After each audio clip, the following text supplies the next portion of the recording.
do you want to do tonight? The same thing we do every night, Pinky. Try to take over the world.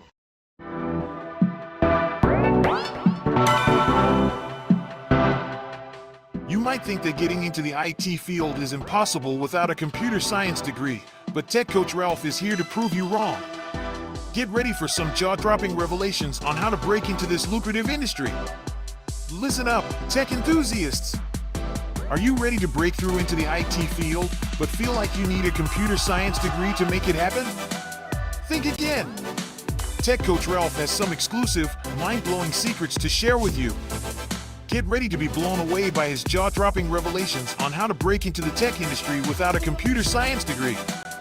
So get your notepad ready, because Tech Coach Ralph is going to change your life forever. Buckle up, because you're about to embark on a journey to success in the IT field.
Welcome back. Welcome back. Welcome back. This is Technical Coaching with Ralph, and we're going to do a software exploration tonight based on a question, or not a question, but based on a comment that I saw on Twitter, or a post on, not on Twitter, on Reddit about doing a lot of manual input for forms. So I wanted to explore that a little bit, show how I've done it in the past. But before we do that, we are going to do some housekeeping. All right. So our topic tonight, automating forms with Selenium in Java. All right. And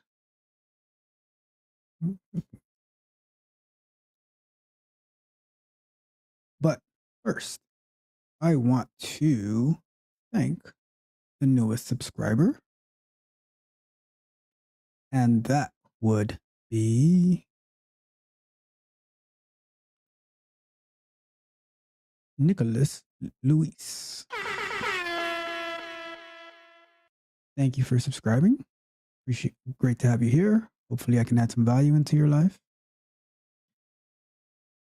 The next thing I want to do is address some comments on some videos that I got. I really like to see that the somewhat older videos are getting a little bit of traction, that people are going back and watching them. So this comment that I got on, it was on the video for our Python versus Java in Selenium series that we did where we went through both of them side by side. And it wasn't like really a war between the two, because if you see the video that I just posted from like maybe 2 hours ago, from the final live stream, it was saying that I find them both to be equal. But the comment was from Hey Chlor, and it said there's a Python package called Citronella for the page object that might interest you. So, and that was a great comment. Definitely interests me.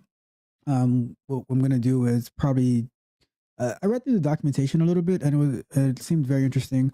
What I'm probably gonna do, or I'm pretty sure I'm gonna do, is a live software exploration where we implement it, and I will probably be implementing it for the first time. So that will be new to me. The documentation looks pretty straightforward, but as you go along, you always find different things. So thank you to Hey Chlor for that comment. The next comment I got was from someone named Anu Bebe. And typically this one I would save for our Tuesday night show that we just had, that will definitely be live next week, Tuesday. It was a little bit of technical difficulties this past Tuesday, but we are going to get it right next week, and it'll be live, and you can ask any questions. And I'll also be going off of some questions that I already have, but questions in the chat always get priority. So keep that in mind. If you have any questions from a 15-year quality assurance veteran and 11-year QA engineer specializing in automation veteran, you know where to find me. Next week, Tuesday, 7 o'clock Eastern time. But this comment from, which is also a question from Anubebe, because I wanted to, seem like a time sensitive question, so I wanted to address it. Already responded to the comment, but I wanted to get it on the live stream as well. So it says, "Hi Ralph, I need your suggestion on something. I currently have a job offer in India for Selenium with Python. Should I accept the offer or look for Selenium with Java opportunities? Also, I'm thinking of using this experience to get a job in Canada later. So what will be the best option?" And that one was on a fairly, I think that was from the video that was released on Tuesday, which was a clip from the live stream, from the final live stream between the two, which is very good to see that the older videos and the newer videos are getting some traction. I mean, I'm uploading in all different formats because I just want to make sure the content gets out there to whoever can help, and I see that both are getting out there, so I'm very happy to see that.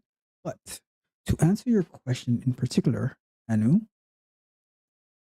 I think that if you already have some experience with Selenium in Java and you have an offer for Selenium in Python, I think that you should take the offer.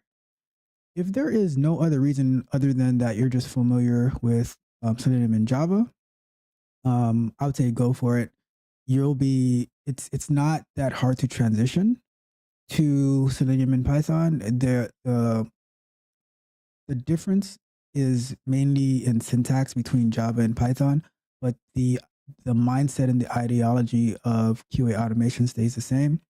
Of course, there's different packages in Java than there are in Python, but you can still end up doing the same thing. So an example is when I would typically use the rest assured or API testing in Java.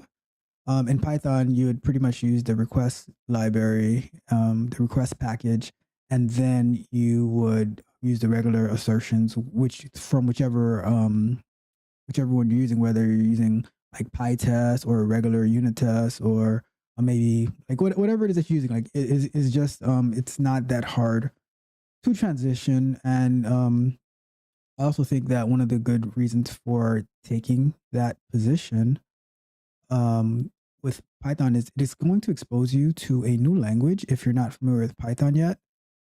And so it makes you more marketable. So you can say that I have strong experience in Java with Selenium, and I have strong experience in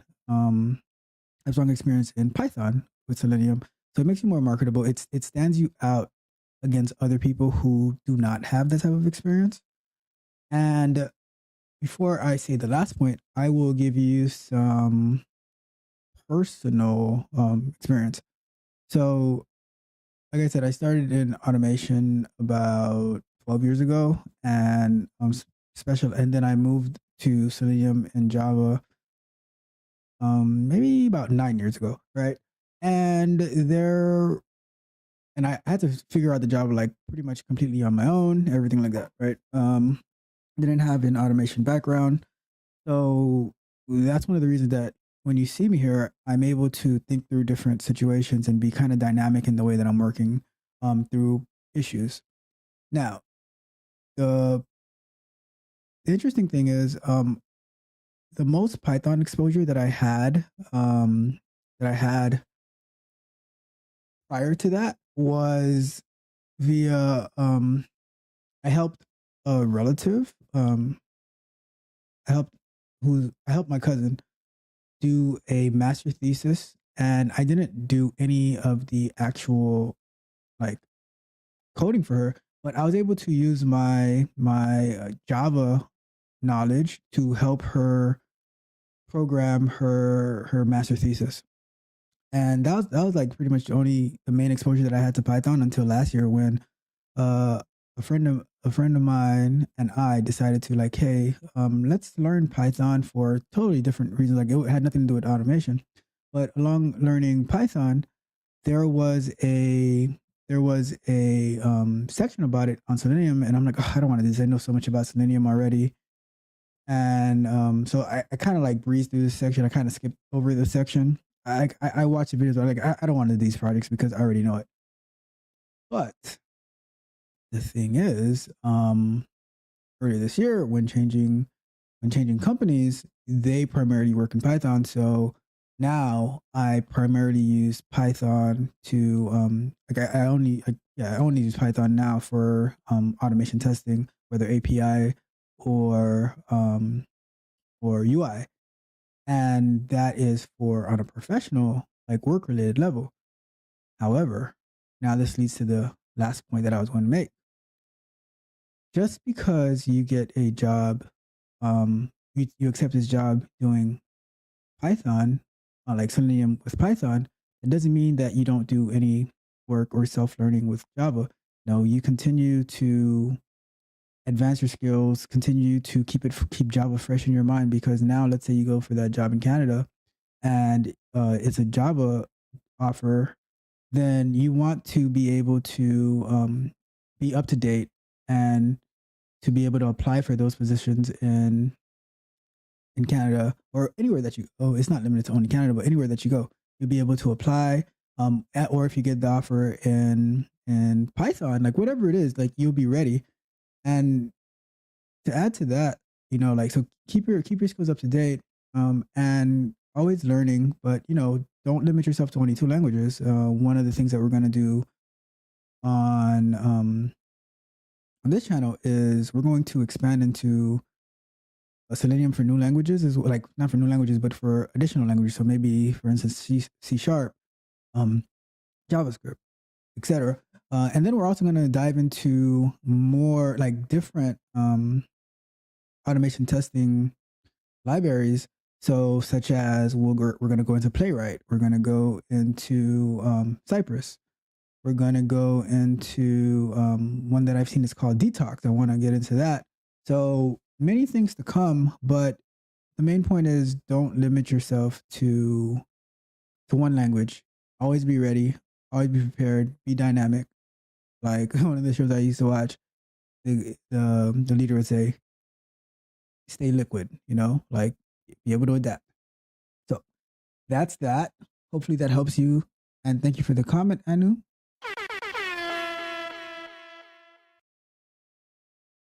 All right. So the last, or not the last, but almost last, So our current live stream schedule is so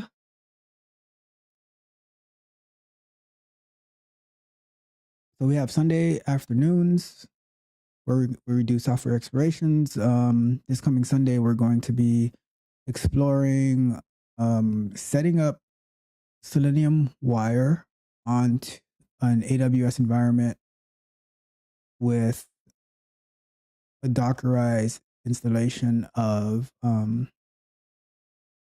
the grid, right?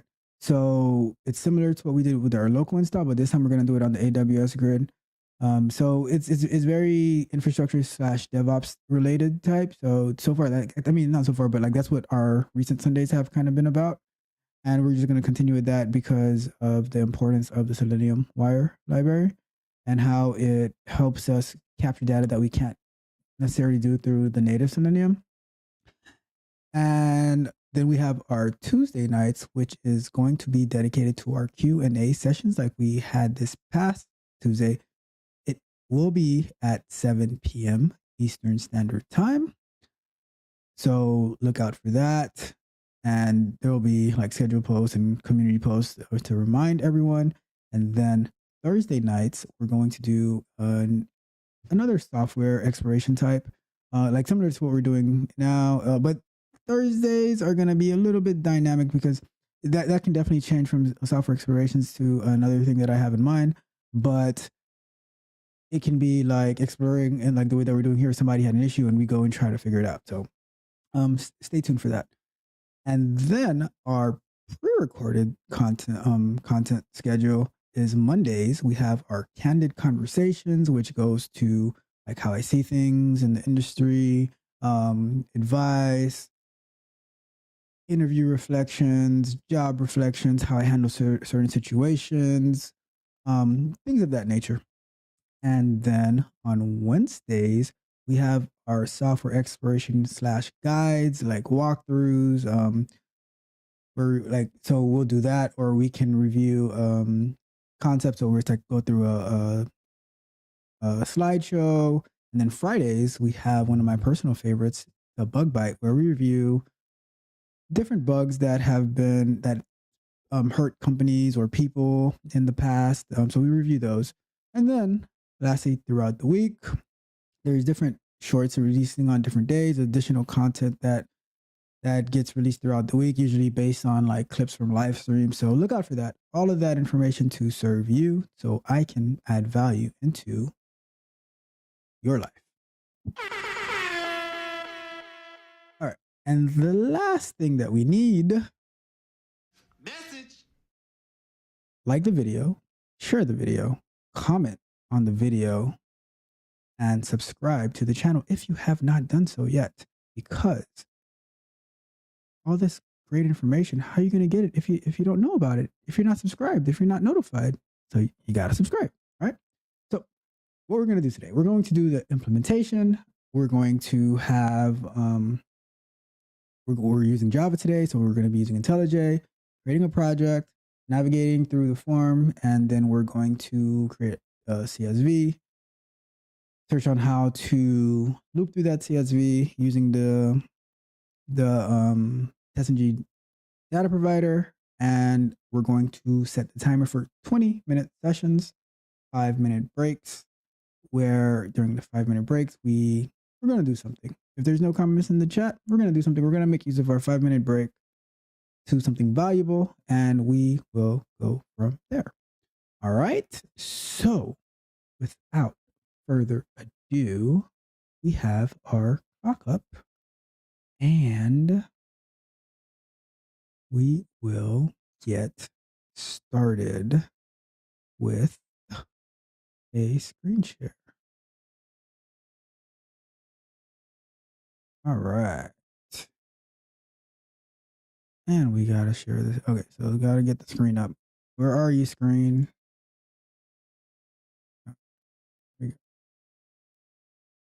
Why does that always happen? So get my screen up.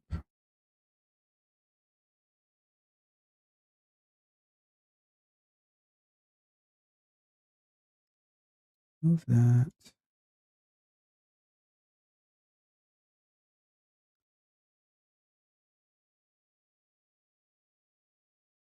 Something always has to happen, huh?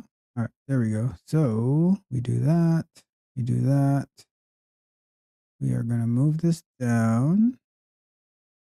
And we're going to make that a full screen. There we go. Look at that.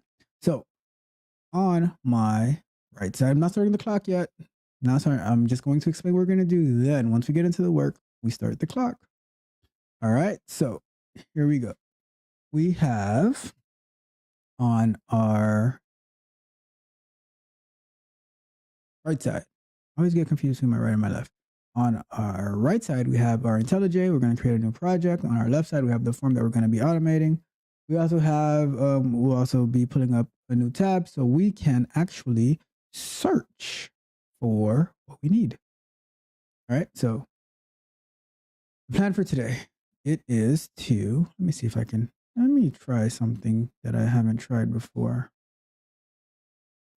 Let's see. We are going to, I don't like how it's going to happen, but let's go to create. I don't like it. Nope, not doing that. All right. So we're going to create a project, IntelliJ. We're going to, I'm not even going to, I'm not going to put much time and explanation on how to set up a project with Maven and all that stuff. If you need to know that, go watch the video that we released. I think it was yesterday. Yeah, I think we released the video yesterday on how to get started with Selenium WebDriver in Java. So, and then, oh, by the way, next week we'll have the one for Python. But yeah, yesterday we had, so watch the video from yesterday if you need to get started. But I'm not going to spend all that time going over to get started in Java. We're going to go straight into going to the MVN repository, getting our packages that we need, and we're going to get this show on the road. All right. All right. So let's do this. All right. So, and on that note, we start our 20 minutes and we're off. So let's see what we got. So project name. Let's go with TCR. Automate form with DataProvider. How about that? I like that name. So let me sit this way. Okay, cool. Perfect. Automate form with DataProvider. And we're going to use Maven.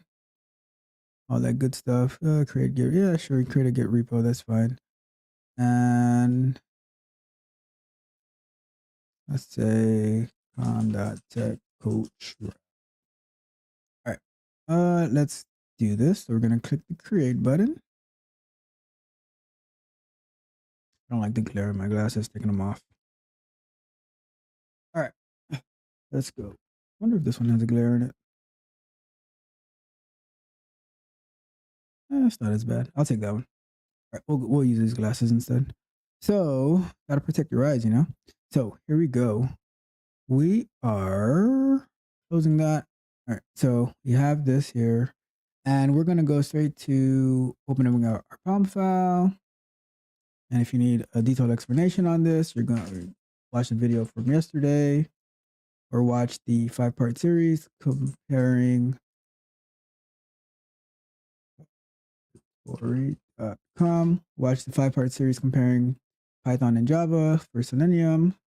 We're looking for Selenium right here. We're going to take Selenium Java.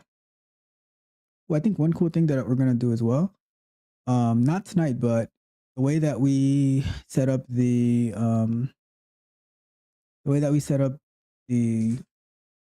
Selenium grid and we use it in our Python test, what we can probably do, or not probably, but what we can do as well, send that, like set it up in Java and send the same test, like a test that we're creating tonight, to the grid as well, so that we can have Python tests and we have Java tests running on the same Selenium grid, which shows you like how amazing that Selenium grid is, because it will pretty much, it takes any Selenium test that you send to it and it'll run it without any problems. So as long as your implementation is correct. So Selenium API, copy that bad boy. And now we need some TestNG. Copy that bad boy. And I just like taking the latest versions. Oh, that's not what we wanted to happen. Okay, there we go. Copy that bad boy. What else do we need? We have, we need our Bonnie Garcia. Love Bonnie Garcia. So that's not the one we wanted. This is the one we want. And you can also see what we're doing here on that video, but we're taking Bonnie Garcia's WebDriver Manager and we are putting it in our Maven file, our pom.xml file, which manages our necessary packages. And we are going to go to this little, it's hard to see it, but there's this little Maven icon here, and we're going to have it load all of our Maven dependencies.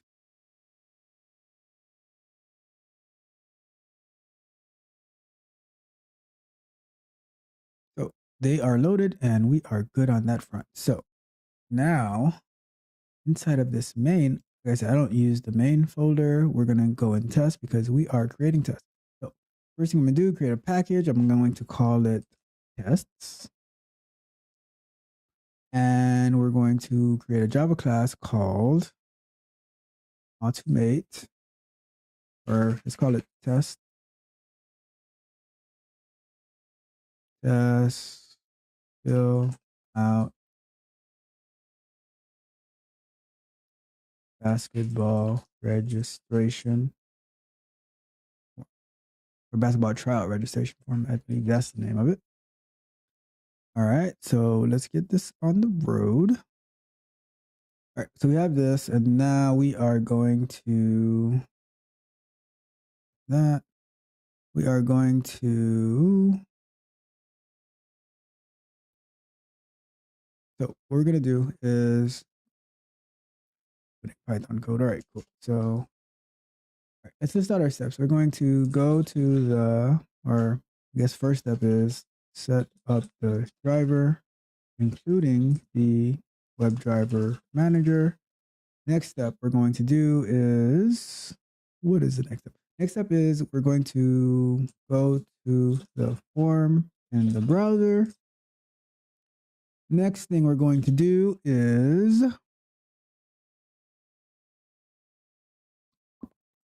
going to automate the form.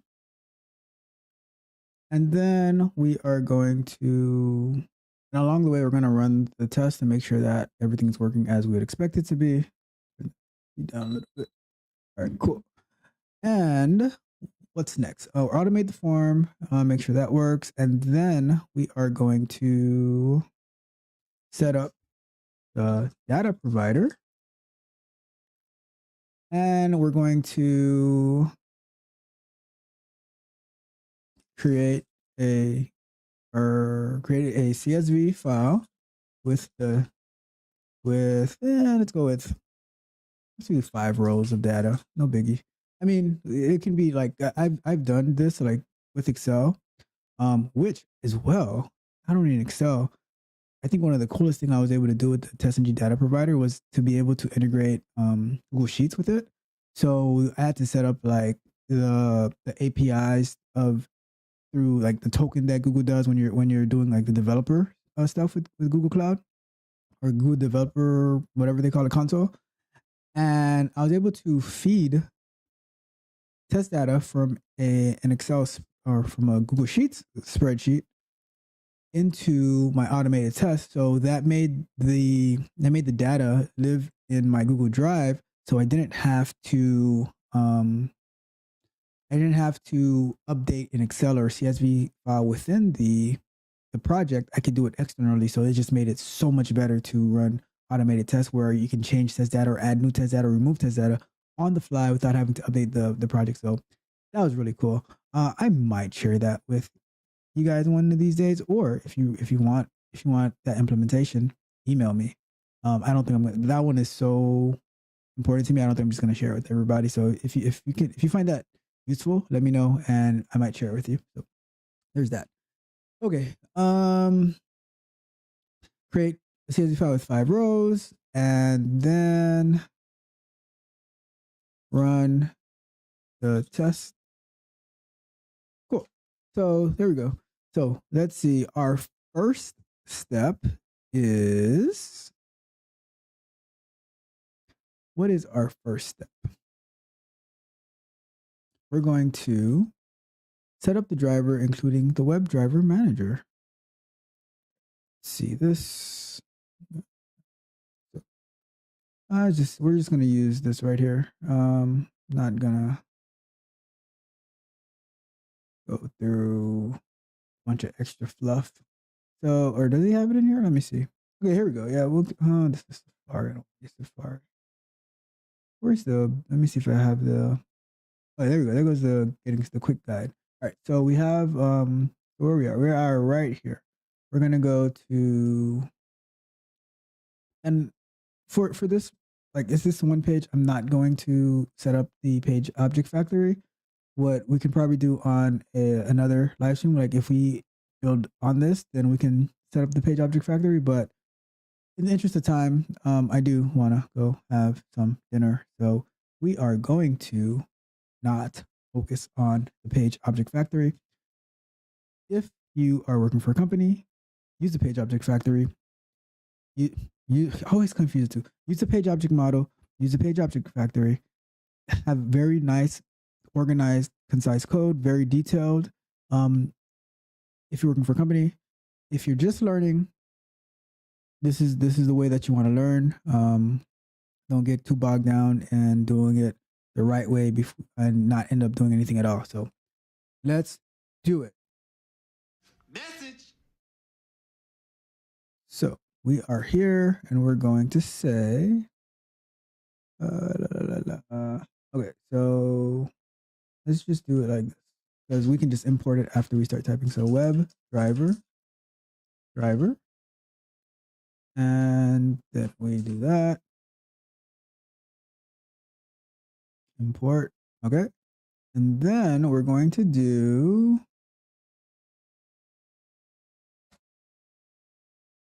at before class. So before all, they're using JUnit, but we're using TestNG. So we're going to do before class. We're going to say public, public void setup class. Or let's just say setup web driver manager. It's supposed to be static as well. Yep.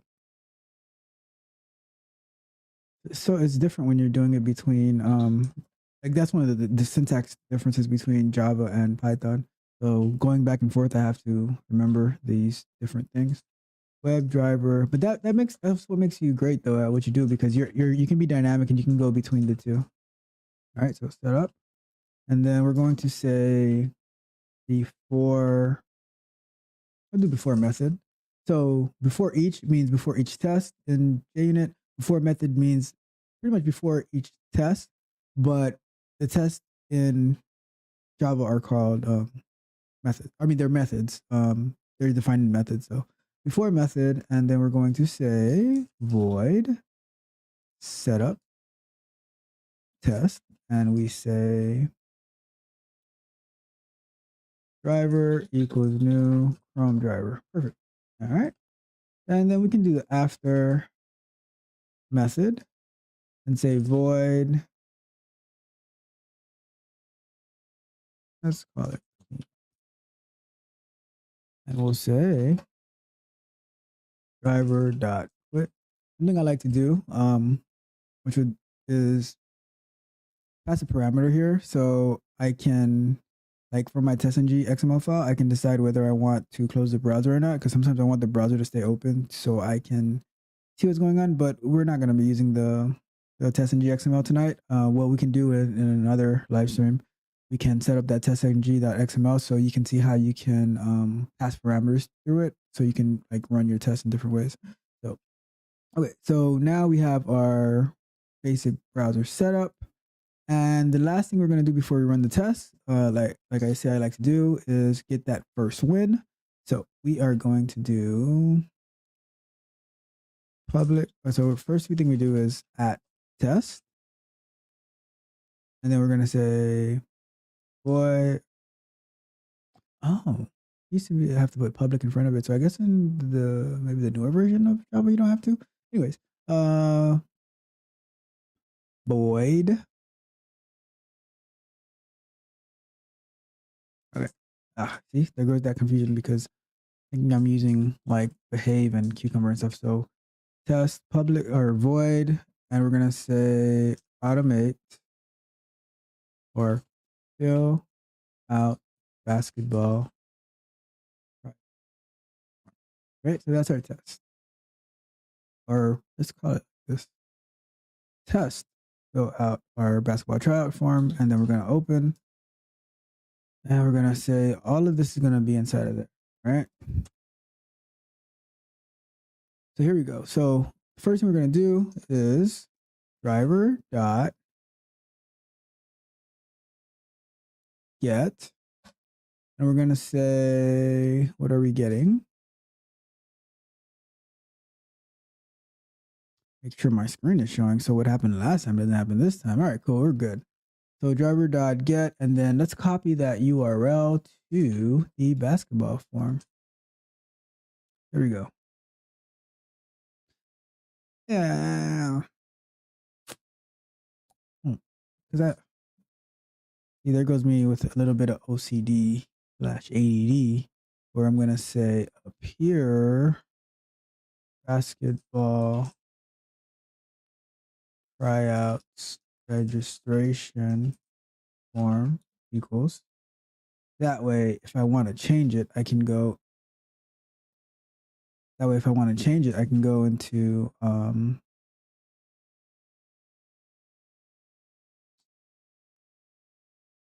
see, there it goes with that Python. In Python, you don't need to put the string. Like you don't have to say what type of variable it is.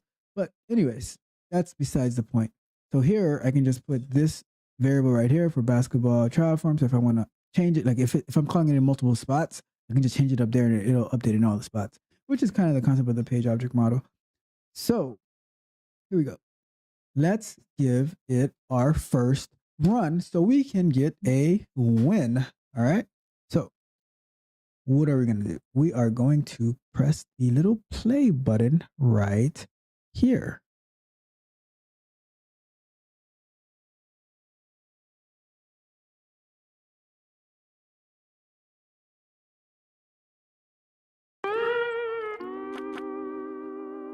Where did we mess up at? Oh, yeah, of course. Is that? Yep. Syntax errors.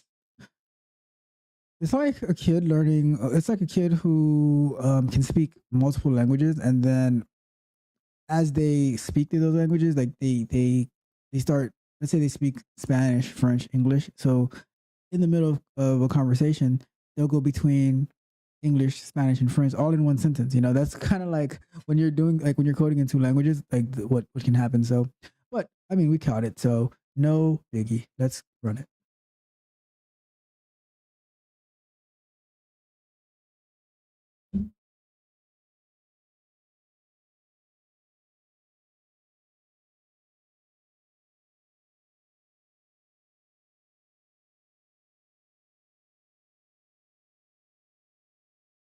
Look at that. What I'm talking about. All right. So we got that first win.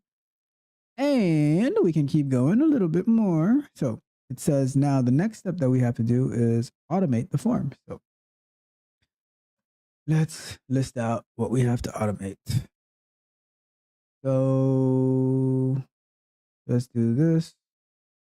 Fill in first name, fill in last name, fill in date of birth,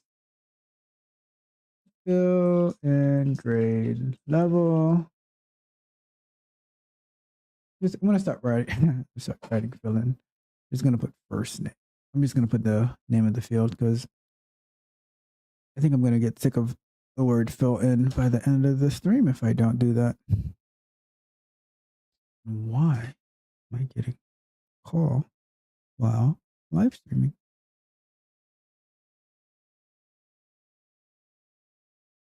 Make sure everything is still working.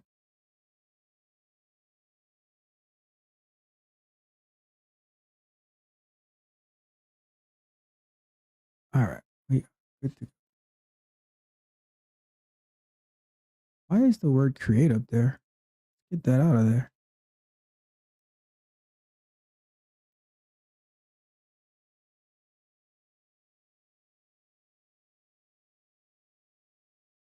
What's going on here?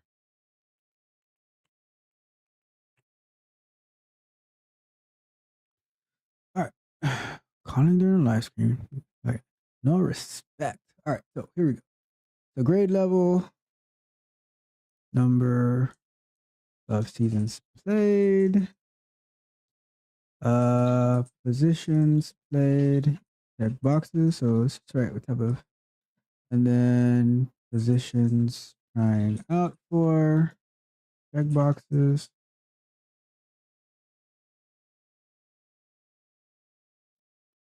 Parent name or parent first name, parent last name.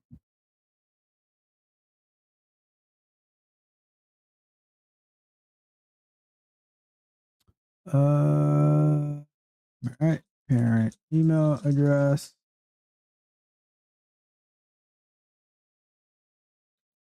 Parent phone number,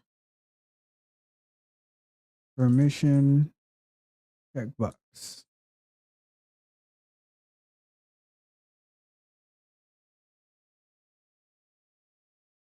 Why is there two of these forms on the same page? All right, so somebody that ain't properly QA this page, but I can get that fixed rather quickly. Let's take care of that. But, and then, all right, so cool. So this is what we're gonna have to automate. We're gonna go through this, looking through the selectors to get that taken care of. So first name. So driver dot find element I.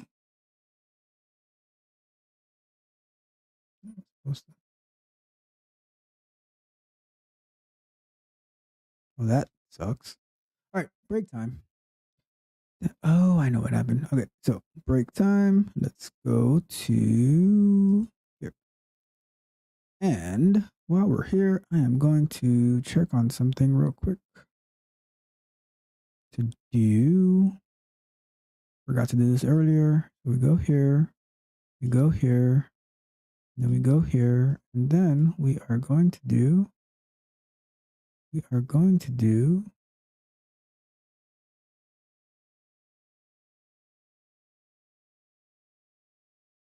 try that one more time. Lunch break. Lunch break. Right. All right. So we're taking a break. Let's see. First thing we're going to look for. Let's give our 5-minute break timer, and we're looking for any comments in the chat. No, we do not have any tonight. Okay, cool. Well, here is the special surprise that we're going to do. Here we go. We are doing this. I am going to pull up LinkedIn. And during our breaks, if we don't have any messages or anything to respond to, we will look at job postings. So let's see what's out there. Pull this over here, make that bigger, and close that right there. And we are going to share the screen again to go to right here. So let's look at some jobs on LinkedIn. See what's out there. So let's look for, I don't know. Let's get started. Like, let's say you are new to, or it's like someone new. Let's say you don't feel like you're senior level yet. Let's look at like regular quality assurance engineer jobs. And so I'm just putting the United States as a filter. I'm not not making it local to any particular place, just so we can see what's out there. So if we're looking along, we have, let's see, looks off. What does look? This is in the South Florida area, hybrid. Let's see. What is the mandatory skills? Bachelor's degree, either in computer science, engineering, clear understanding of agile methodology, configuration management systems, CMS like Jira, Confluence. Software development, experience in programming in C#, like Visual Studios, knowledge of object-oriented programming concepts, software version control, experience, web development concepts, HTML, CSS, JavaScript, cloud computing, AWS, strong knowledge of testing concepts, functional and non-functional unit testing, regression, defect lifecycle, problem solving and root cause analysis experience, test frameworks like Appium and Selenium. I mean, it's pretty standard. Pretty standard. They don't have much other information about this position on here. So what if you don't have a bachelor's degree in any of these roles? Should you apply? I definitely think that you should. I think that like a lot of times, like jobs, they ask for bachelor's degrees, but it's not exactly the like it's not the breaking point. You know, if you have a good amount of experience, or if you can, like with a degree, you're more likely to get the interview and consideration. But without it, like if you can show that you know what you're talking about, you have a good portfolio, you show like where you learned. I think like you have a good chance. You know, so it's about you making a clear distinction between yourself and other people. So keep that in mind. Give me 1 second.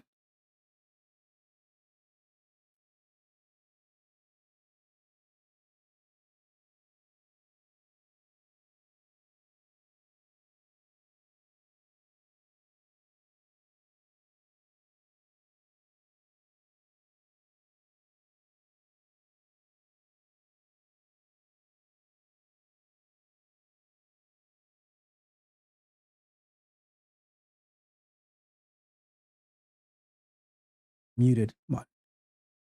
All right. So let's get one more in there. So tech lead, quality assurance engineer, QA SDET, TikTok, e-commerce. And if we don't get time to finish this one, we can always come back to it. So this one is located in Seattle, Washington. Over 200 applicants. The compensation is $190K to $266K. And so we know what TikTok is. Global offices, Los Angeles, New York, London, Paris, Berlin. Move on, back to work. Chop, chop, let's go. Come on, get a move on. Back to work, back to work, back to work. I guess it is what it is. Let's get back to work, folks. So let me go here. And why am I not? Oh, wrong one. Okay. Got rid of that. Okay, here we go. Sermon already. All right. So we are here and we are getting back to our code. So let's do it. And we got another 20 minutes to go on this. All right. So let's say got to import the by. And we're going to say by. Let's see where we're going to find a by. So before we do this, let me fix this real quick because I don't want these two forms to be showing up here. Where we do that one? Okay, I think it's here. That's not that one. It's this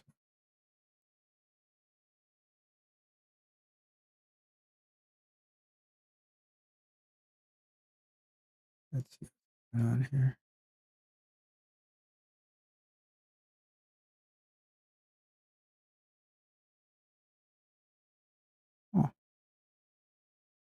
That's weird.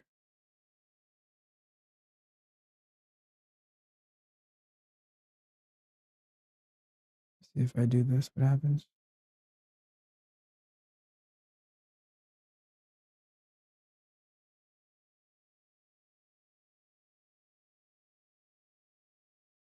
Where is the update button? All right, here we go. So let me see what happens with that. So weird.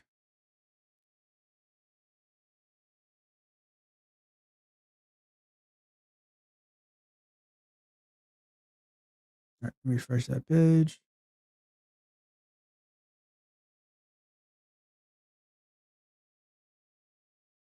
I think we have, all right, so we have one now. All right, good. So let's start our automation. So, and we are not going to spend a crazy amount of time on CSS selectors or just locators in general. We have a video for that, which I will link to the video. So if you want the way that the best locator selector in the world, use my selectors, watch the video. You will definitely find it very useful on how I choose my selectors, and you just start using my way from now on. So, all right, so let me get some space here. All right, so we need this one. I guess we use this. I don't know if that would work in the name field per se, but we can do input. Oh, that's weird. I don't know. I think that's gonna work. Oh, it does work. Okay, cool. We'll use that.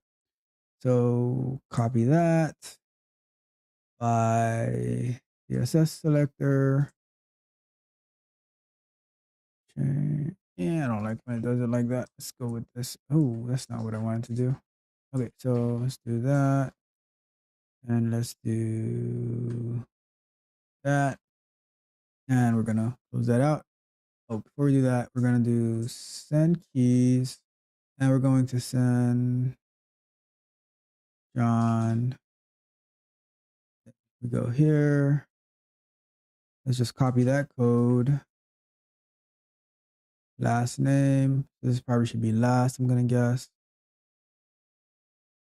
We're gonna race through this so we don't end up spending way too much time in there. Like I said, if you need the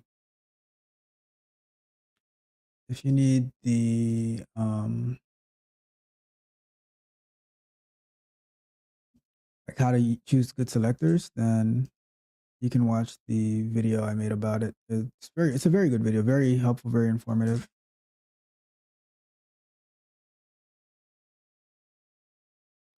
So let's just drive. I think it'll be faster for me to type them out than to copy and paste. Got send keys, and we're gonna send. Let's just do the kid. Let's say 2009. So let's say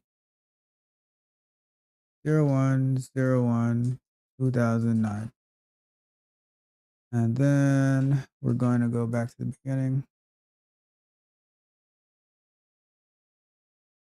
I have so much happening on screen right now. All right, so let's say grade level driver dot find element. What I'll do is I'll just go back and forth between the two screens.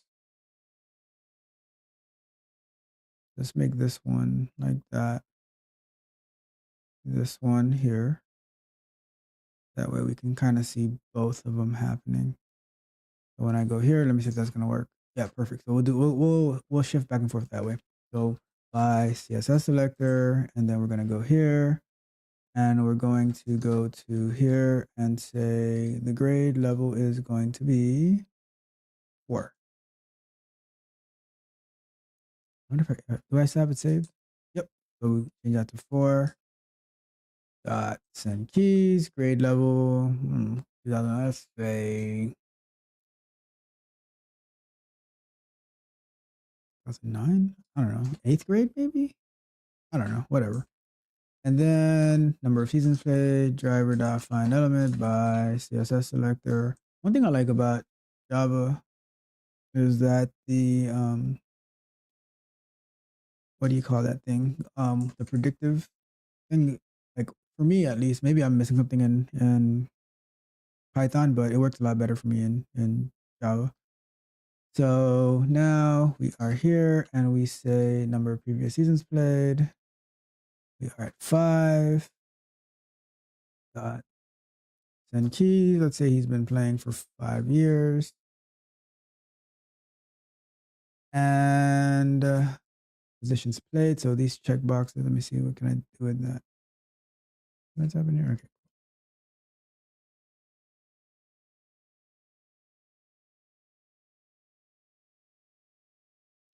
So what we'll do is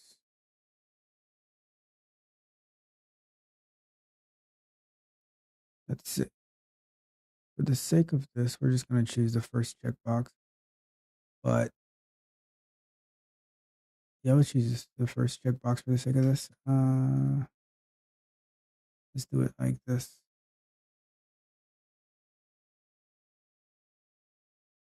Driver.findElement by CSS selector.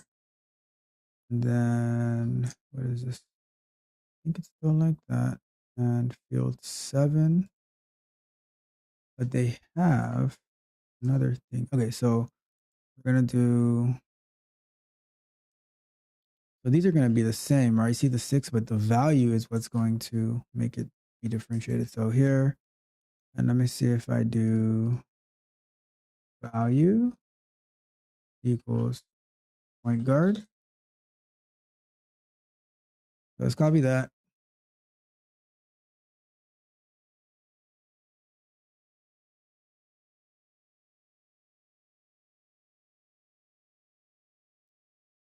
Put that in there. Dot click. For this one, we're clicking. We're not typing anything in.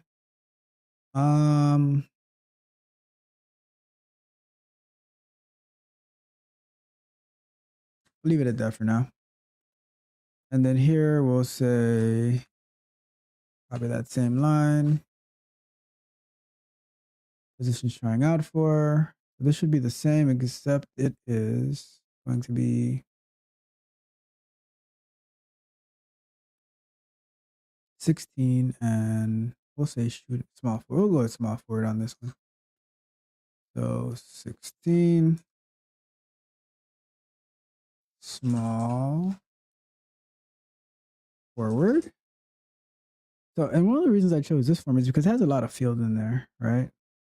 So now we are at parent's first name.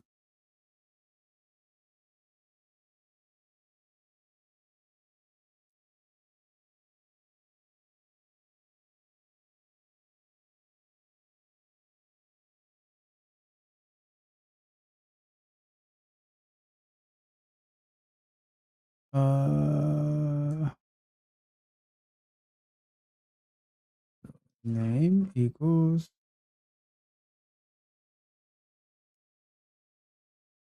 All right. So I'm guessing the second one will be last, or maybe not. So here we are. We go to here and driver dot find element dot CSS selector dot send keys. Sue Ellen. Are you supposed to Ellen? I don't know. That's how you saw it tonight. And then the last name, we're gonna do driver dot find element by CSS selector. Almost done with the form. And let's see, what is the last name?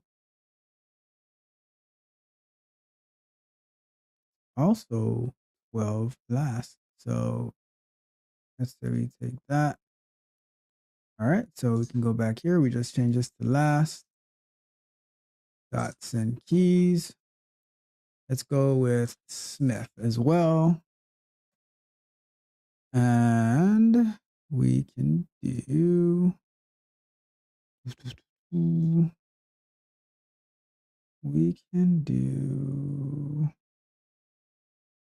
All right, now the parent's email.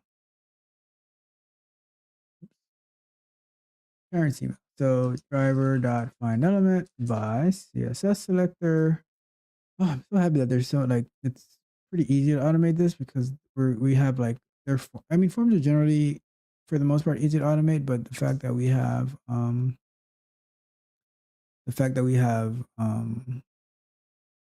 easy CSS selectors, that's very helpful. Here, like that. Cool. Copy that. Find element by CSS selector. Put the CSS selector in here, and we're gonna say send keys. Let's say email se.smith. That seems very popular. SueEllen.smith@gmail.com. All right, cool, perfect. Thank you, Sue Ellen. And now Sue Ellen's phone number. Element by CSS selector. What's these field? We got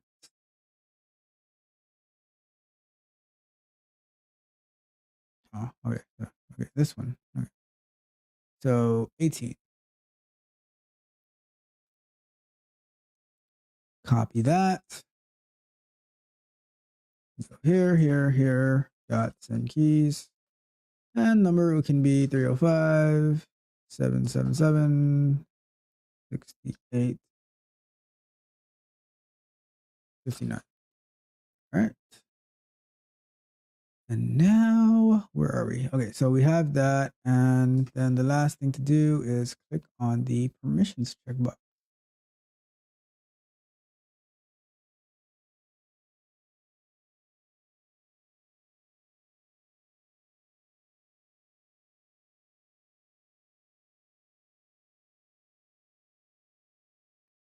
All right, so go back to here and we say driver.find element by CSS selector and click. All right, cool. So here we are. We have our form filled out and we are, before we do that, let me just maximize the browser so we can, like when it runs, we can see see it pretty well. Window maximize. All right, cool. So we're gonna run this. It's going to create the browser, or like create the driver and open the browser, maximize it, and then go to the form, and it should fill out all these forms. All right. So here we go. Give it a run.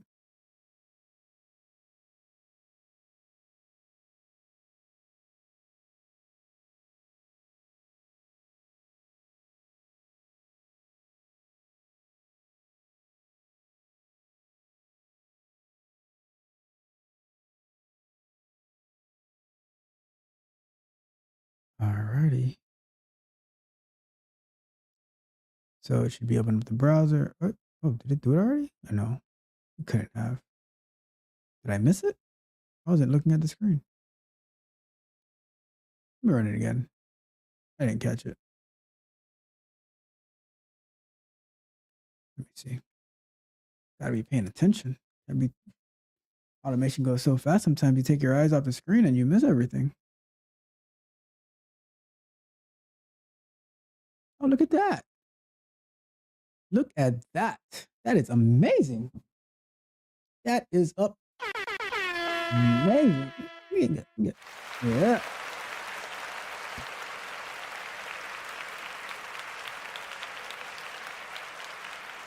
Because we are. The only thing I'm addicted to right now is winning. Yep. Addicted to winning. All right. So, what's next?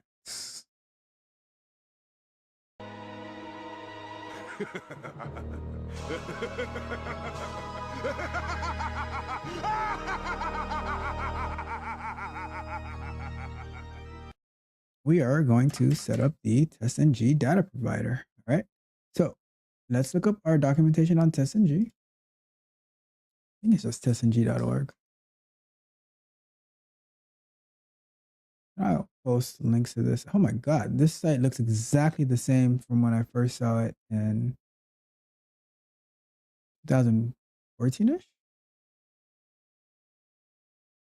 All right, so let's just go straight to the part of, I don't think I ever gave an explanation of TestNG. You're not going to get it tonight, I'll tell you that for sure. But it is similar to JUnit.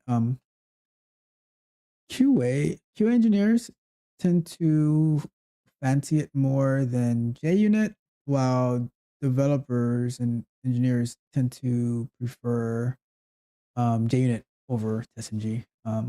You know, but like it says here, it's designed to cover all categories of tests: unit tests, functional tests, end-to-end tests, integration tests. But yeah, it is what it is. Like whatever your preference is, pick your poison. Why would somebody pick poison? I don't know. I guess if you had no choice and you had to choose how you wanted to go, you're being tortured, and they said, "Well, you choose." Well, that got dark quick.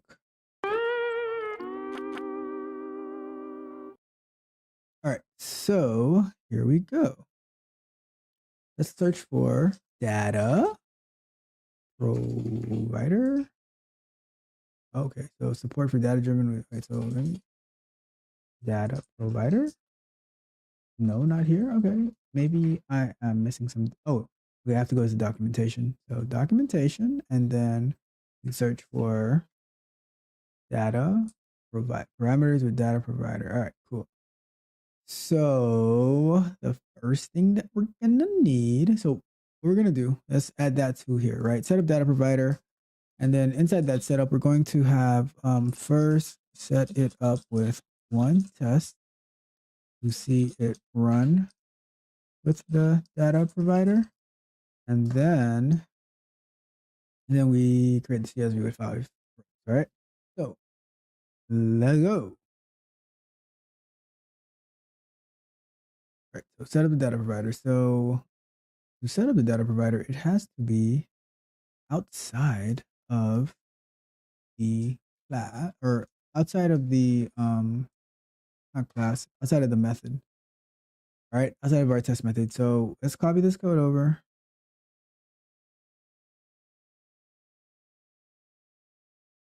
And we're gonna put it in here. Nope, that's not the code. So that one is the whole class, but all we need is, oh, this is what we need right here. We need that right here. Data provider. And we're gonna import that. And we are going to get rid of this line. And we do not need this right here. So let's go with Cedric and say the entertainer. All right, cool. So we have that, and we can do give it a name, basketball registration. One of the things I've done, I've had the data provider in a separate class, like where it loads of different data providers. So that way, giving it a name when you are importing it, you can just say run the name. So you'll see it in a little bit. All right. So let's say we can call it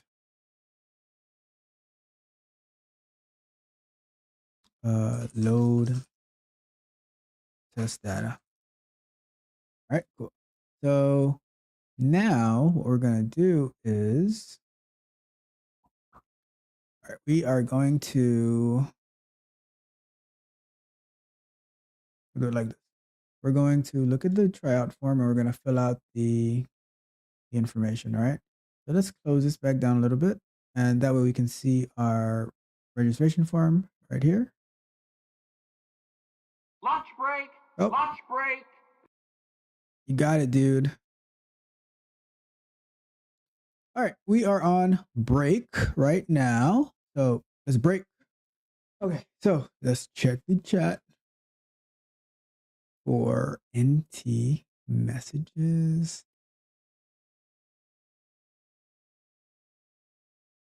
Nobody here. Let's see. Oh, did I tell you we're live on Facebook as well? Let's see if there's anybody here on Facebook. Nobody in Facebook. Oh, well, I'm having a great time. If you're catching this on the playback, I hope you're having a great time too. I hope I keep you entertained. Because I entertain myself. I think I'm the funniest person to ever walk the face of this planet. And that is not funny looking. I said funniest. Thank you very much. So let's go back to our job posting on LinkedIn. Why don't we? If I can find that browser. Okay, so let's see, where was it? Okay, cool. Here it is. Let's put that up right here. And we will transition back to the browser. Okay, cool. So looking on LinkedIn, TikTok. Would you like to work for TikTok? I think this is a pretty cool position, regardless of your feelings about TikTok. Being the tech lead for quality assurance engineer, QA SDT at TikTok, major company. Let's see. So I think we have a good understanding of TikTok already. I think it's pretty cool. They have the global offices in those locations, but this job posting is for Seattle, Washington. All right. So let's say what you'll do. Responsible for construction of the global e-commerce quality assurance system and the construction of the US QA team. Oh, that's pretty cool.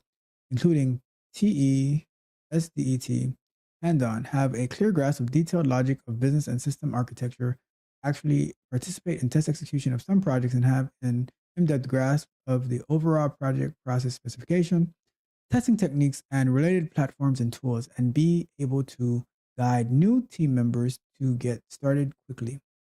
Project delivery and management, quality management for the whole process of the project, including formulation of quality assurance plans and strategies, plans, risk identifications, avoidance, project process standardization, entry and exit quality standard controls, defect management review, quality system construction, keenly identify top quality risk and efficiency bottlenecks, research effective solutions and promote the implementation, establish efficient and trusting cooperation with stakeholders. So that's a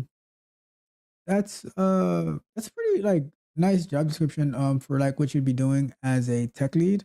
It's very dynamic, very involved. You do get to participate in the software development lifecycle to some extent, but you're also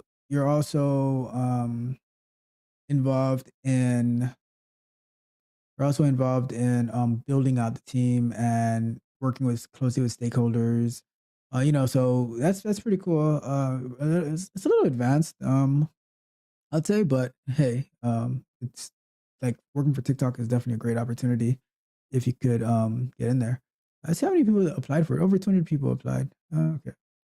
And I think I made a video about a short about this. Who cares? Like, throw your name in the pot. And keep building yourself up. So it says bachelor's degree or higher degree in computer science or related fields from accredited and reputable institutions. Okay. At least 5 years plus experience in testing and development of internet companies, including 2 years in leading QA projects on internet product for quality assurance as tech lead. Familiar with at least one programming language such as Java, Python, Go, with good technical judgment, experience in quality assurance methodology, have a deep understanding of CI/CD quality standards, server-side UI automation testing, server-side performance testing, app stability, and experience, and at least 2 to 3 aspects. Cool. Excellent project quality management. Okay. Strong self-driving force, strong multinational cross-functional team collaboration, strong concurrent task processing ability, experience in back to work, chop, let's go. Come on, get a move on. You're back to work, back to work, back to work. Okay, Jesus Christ. Okay, we're going. Give me a break here. Let's just finish TikTok real quick so we don't have to come back to it afterwards. So, okay, and the pay. Cool. This is a really, really good opportunity if you are in the Seattle, Washington area, or if you're willing to move there. That's a like really great opportunity, and the amount of experience they're asking for,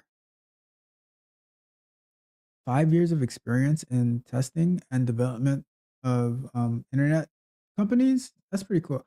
And here's a secret, right?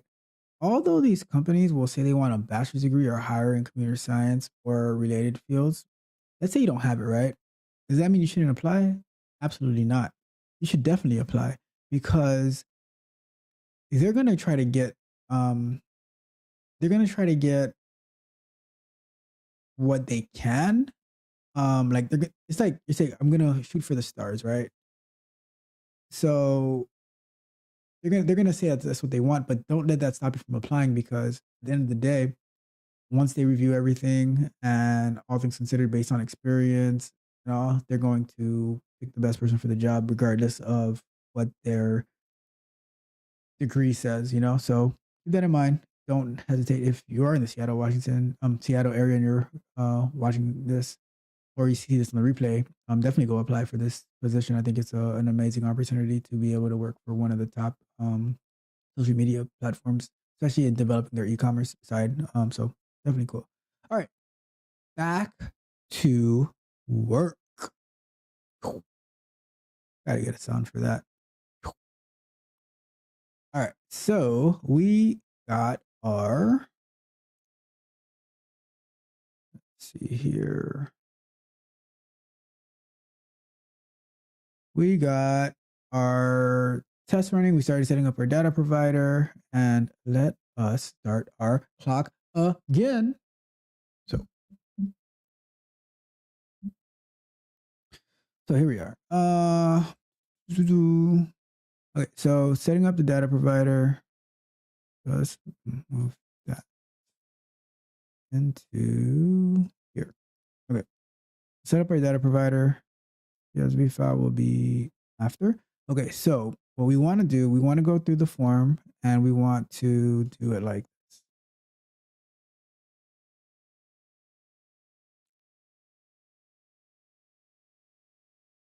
So let's leave Cedric the Entertainer. Why not? And so now comma and then basketball date of birth. So 01/01/2009. And then let's say grade is A. And then previous seasons played, let's say 3. And then we'll go with point guard. And then we'll go with small forward. And then we'll go with, let's go with Sue Ellen again. And then we'll go with Smith. And then we will, oops, I hate when that happens. Go here. And we'll go with,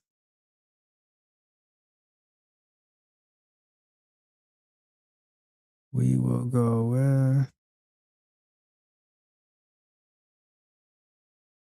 we did Sue Ellen.Smith@gmail.com.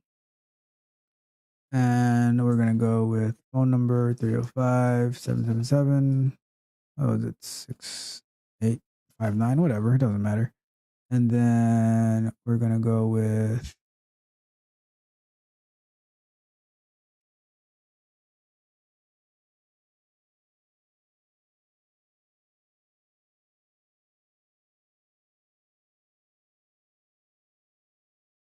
so we'll say we'll go with true for consent. And you'll see what I mean. Okay, so we'll go with true. Or go with yes.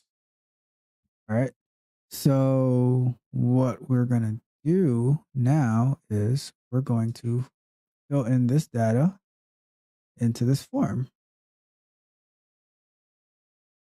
So we go back to our TestNG documentation. Let's make it a little bit bigger. All right. So what are we going to, how do we do this? Right. So we are going to say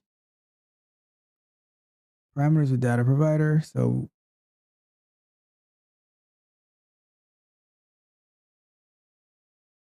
we're going to say, so inside of here, we're going to go to our test up here, and we're going to say data provider is equal to, and then what is the name that we named our data provider? Does it tell us? Let me see. I don't remember. Oops. Nope. Sometimes remembering these commands on the Mac is not the nicest thing. Okay, so so here we go. So the name of the data provider we're using is basketball trials registration. And now inside of here, we have to list out our variables. So string first name, string last name. So let's look at this form so we can get that right. String DOB, or let's see, I don't like using like those abbreviations, date of birth. The reason I don't like using the abbreviations is because you want to know exactly what you're talking about, looking at the variables and the methods and stuff. So I like to write things out. So let's say number of seasons played. Oh, there's one in before that, actually. String grade, say player grade level. Then we're going to say string positions played. Okay. And then we're going to say string positions trying out for. As I was doing the positions part, knowing that they're checkbox, something came to my mind that as we're automating, you'll see exactly what happens. So position trying out for, string parents first name, string parents last name, string parents email address, and string, I think that's the last one. Wait, there's no more. Oops. Parents phone number, string agree or give consent. All right, so we have all of our parameters that are going into the method. So now we actually have to start filling them in. So here we go.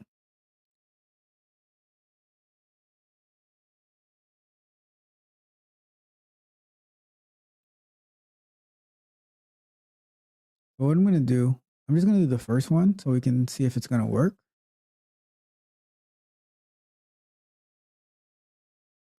And then if that first one works, then we can continue with the rest. All right. So let's give it a run. So what should happen is when we run it, the first name should be Cedric. And then all the other stuff should be the hard-coded stuff. So let's give it a run.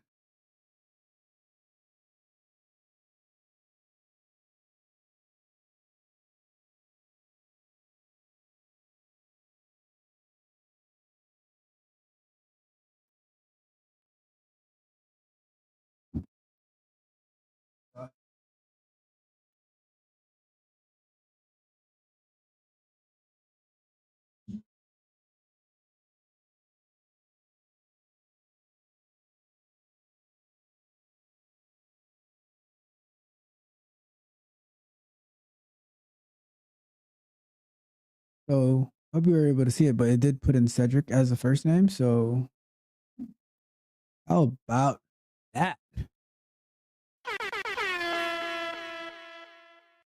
All right, so let's keep going. What I'm talking about. I love having these wins. You know, as you can see, I am a lot more familiar with the Java portion of it, because I've spent like almost 10 years, if not more, doing Selenium WebDriver in Java. As far as the Python side, I'm still ramping up. I mean, I get it. It's just, looking for different packages and different cool ways to do things. That's why I'm loving using Selenium and Python, because it's just a whole new world, and I'm finding out like new solutions, right? So let's keep going. So let's say last name. Here we're gonna do date of birth. One thing about the data providers, like the amount of fields in the data provider has to match the parameters that you're passing into it. So this one is player grade level. And then this one should be previous, or what's the name of our variable? Number of seasons played. Number of seasons played. So what I was saying was, this one is a little advanced, right? But I think you can figure it out, right? What I'm about to do. So because I have point guard as the position that's being tried out for, what I'm going to do is I'm going to take this out right here, and I'm going to add in the variable here so that it can position played. So now straight into the selector, it will pass in the position played that they're trying out for. What we can do, like when we do move this to the page object model, I'll show you a way that I'm still able to use this, even though we're using the page object model and we're using the page factory. So now we're going to take that same thing on this one, and we're going to say position trying out for. And then here we're using parent's name, parent's first name, parent's last name, and here should be parent's email address and parent's phone number. That's what's on the phone number. Right. And then the last one was the permissions checkbox. So what we're going to do is, if the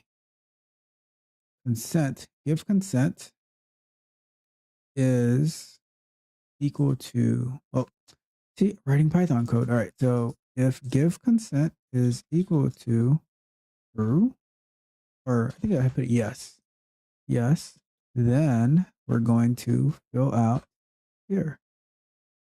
If not, then we don't. All right. So here we go. We have everything filled out. Right. And we are going to run it again. This time it should be, instead of the information that was hard coded in there, it should fill out with this data provider that's right here. So the player name should be Cedric the Entertainer.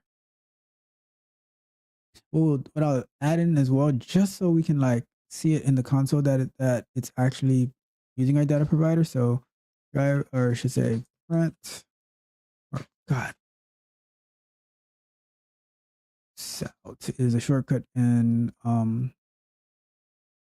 Java for IntelliJ, and we're going to say first name, and then we're going to do plus first name. And I'll do the same thing for the last name. I'm going to do it for all of them, but just so we can see that it's actually picking up from our data provider.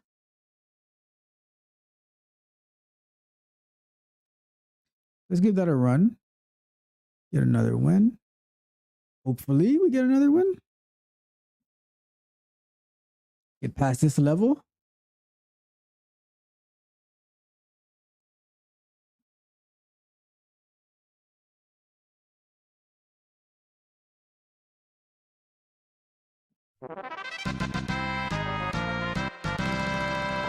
Let's go. I'm talking about. So it filled everything in with our data provider, and we can see here that first name Cedric, last name the Entertainer, and it went. What's this right here? Connection reset. All right, that's nothing to worry about. Still went through everything. So now we are on our next step. Create a CSV file with 5 rows. Okay, so after that, we also have to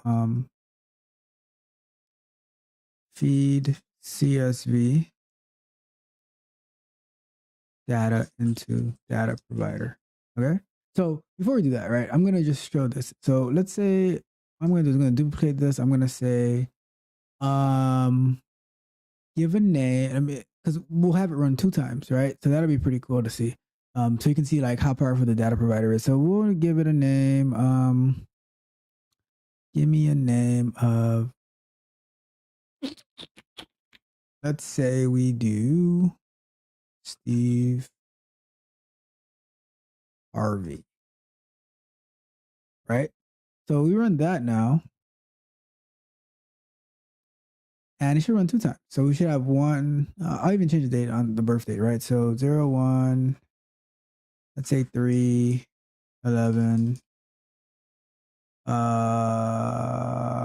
2013. Let's go with that, right? Let's say the birth is like 5th grade or something. I don't know. Whatever. So now it should run 2 times. One for Secretary and one for Steve Harvey, right? So let's give it a run. And it should also have like 2 executions. So that's how you can run. So, and that's the purpose of the data provider, right?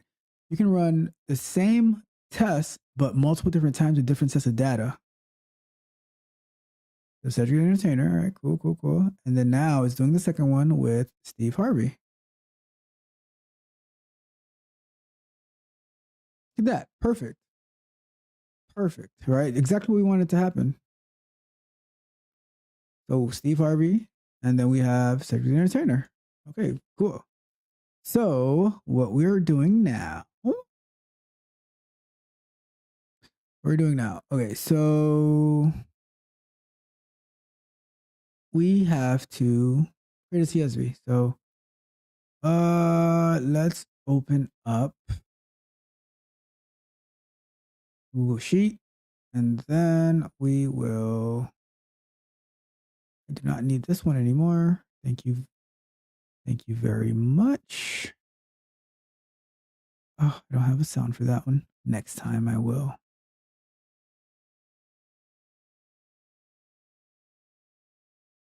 So, okay, so we need to use sheets serves to drive.google. And I'll put it up on the screen in a little bit as soon as I get the sheet created.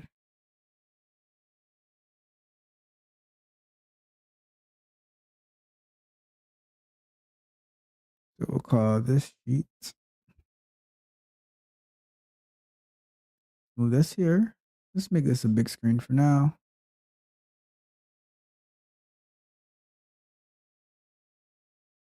Actually, I need to be able to see this side. So let's go here. Oh, a little bit more. All right, so here we are. And what we're going to do is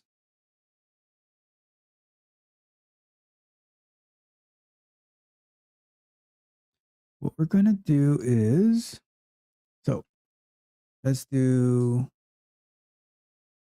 consider Cedric the entertainer. And I wonder if I could.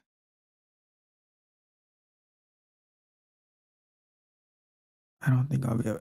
If I can copy it from it, it'll be a lot easier. But I'm not sure if I'll be able to. Oh my goodness! I closed my. All right, here we go. So let me see. Even if I'm not able to, I can still use it. So let's go to the end. Copy that. See what happens if I do this.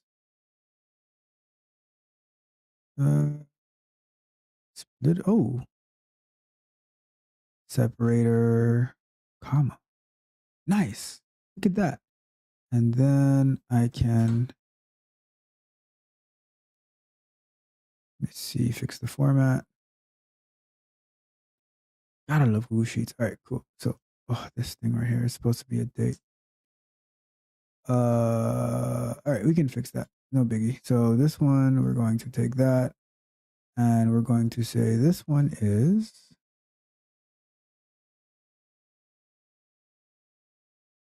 this column. Can I do a format on this?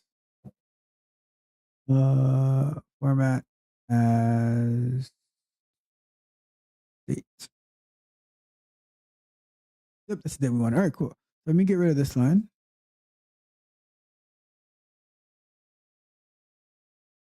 So, and I think I was telling you about earlier, where if we were to take, were to implement the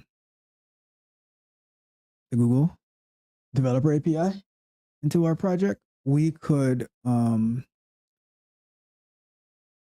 feed the test data straight from here into the data provider, and so like we can add more test data and everything like that. But that is going to be for a later time. Sorry. It is what it is.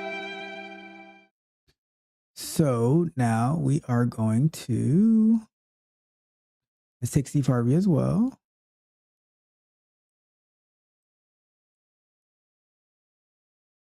And on Steve Harvey, I'm going to put it here, comma,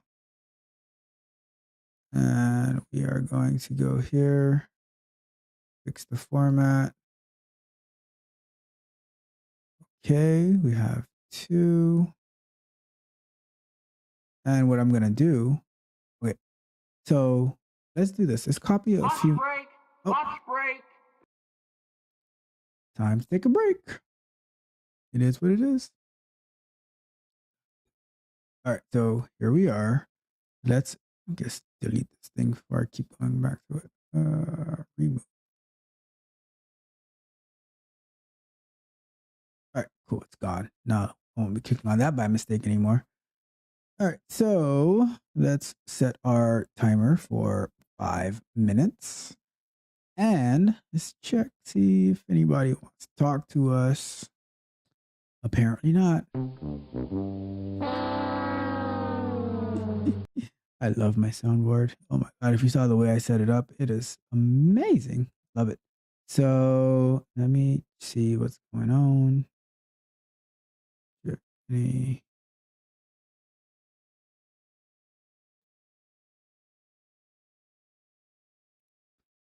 see. And nothing here. I can see all the chats, but I just like to double check to make sure I'm not missing anything. So browsers, and we are good here. We are good here.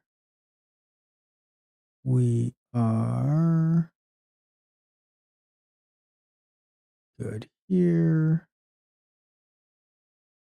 Looks like we are good to go.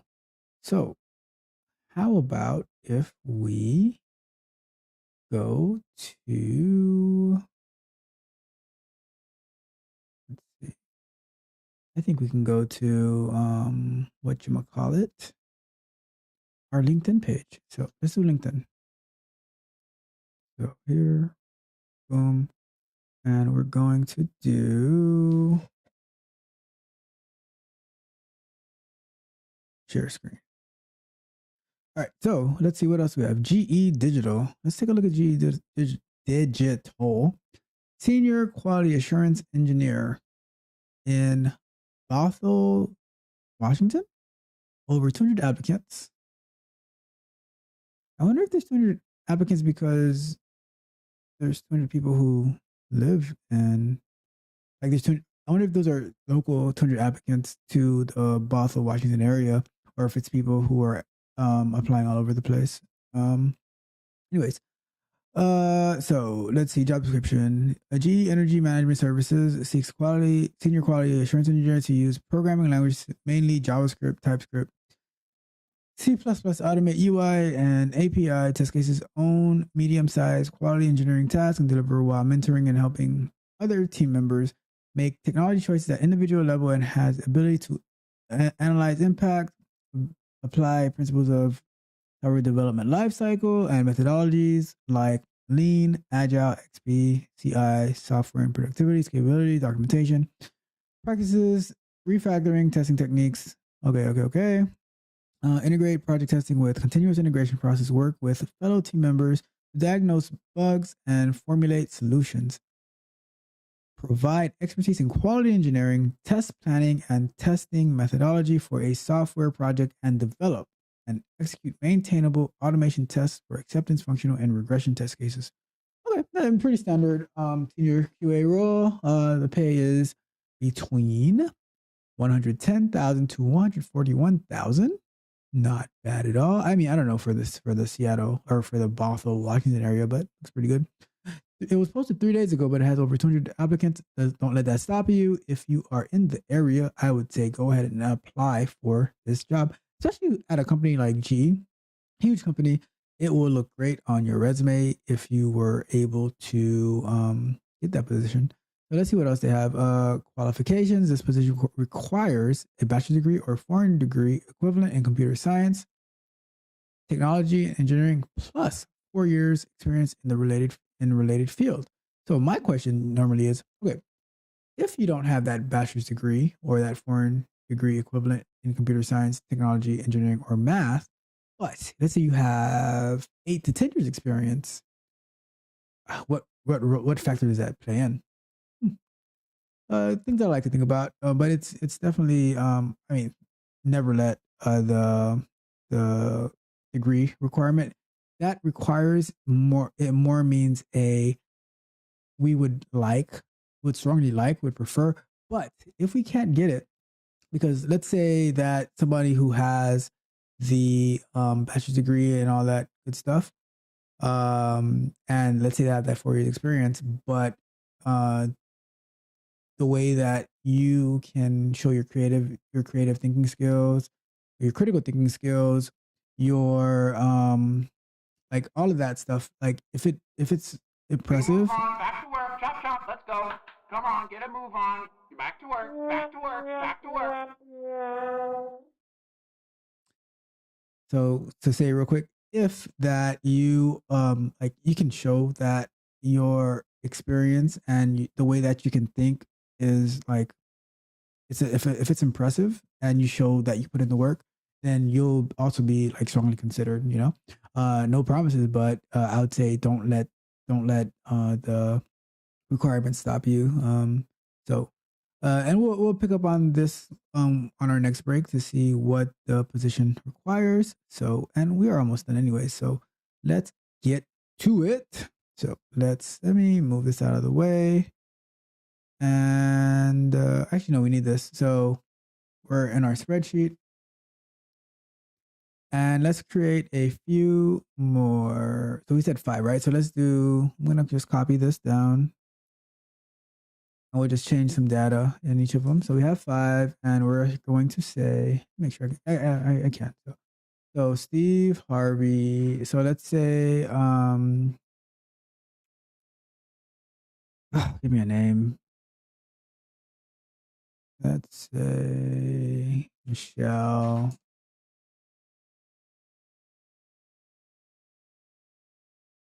Justice. And date of birth, let's say we're going with 4 or 5, 6, 2012. And let's say you're in the 6th grade and you have 5 years experience and you want, so let's change Steve Harvey from point guard to shooting guard. Let's say this one is, he wants to do center. Change the parent to Abigail. Or no, let's do Ronald. Let's do Ronald Isley. And we'll do ron.isley@gmail.com. And we'll do a phone number of 60. And we'll go with no. He does not consent. So Michelle Justice, 5 years experience. Let's say You played small forward in the past and you want to be shooting guard. And the parent is Abigail Johnson. And we will do the email address is abj928@gmail.com. And let's change the phone number to 990. Okay. And she does give consent. Okay, cool. So, oh my God, I did not start the timer. What in the world is wrong with you? So instead of 20 minutes, we're going to go with 15 minutes. All right, cool. So now we have, I forget to start the clock. But anyways, we have, we need another parent. Let's go with, or we need another player who, let's do, let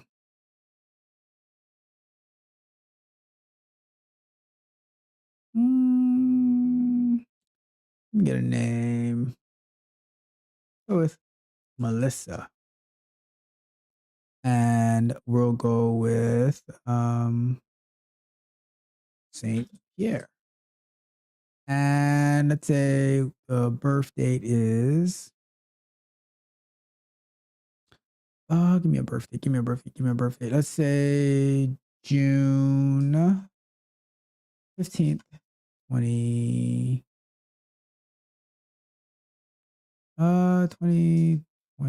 Yeah, let's say 14.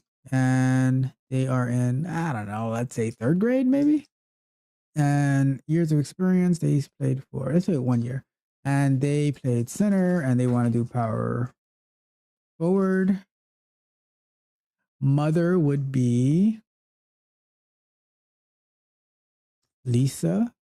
Let's go with Lisa Turtle from Saved by the Bell. Lisa Turtle. Let's call it Lisa Turt. 1982 at gmail.com. And for the phone number, let's change this area code to 404. And she gives consent too. Why not? And then the last person we will do is Conor McGregor.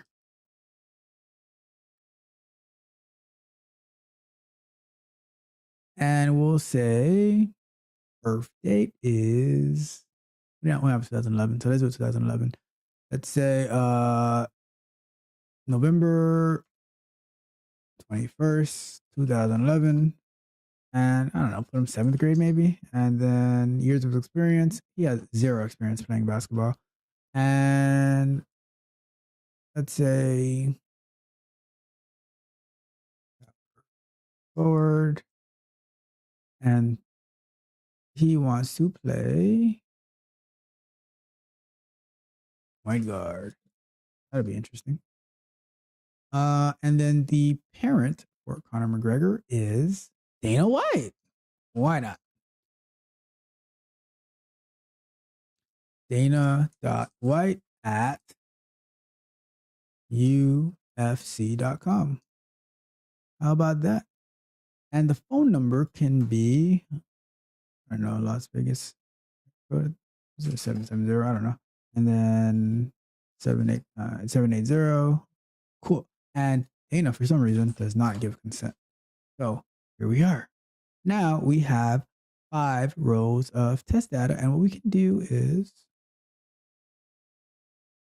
we are going to download a CSV of it. And now we are going to, let's see here, download this.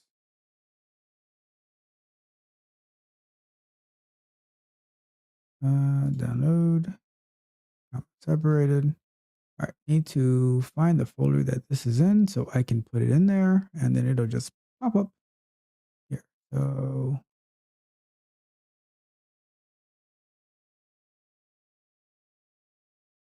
let's see. How do I find this folder? Let me see. All right, what I'll do is I will just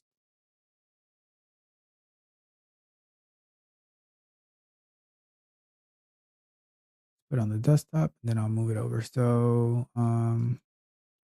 we shall name it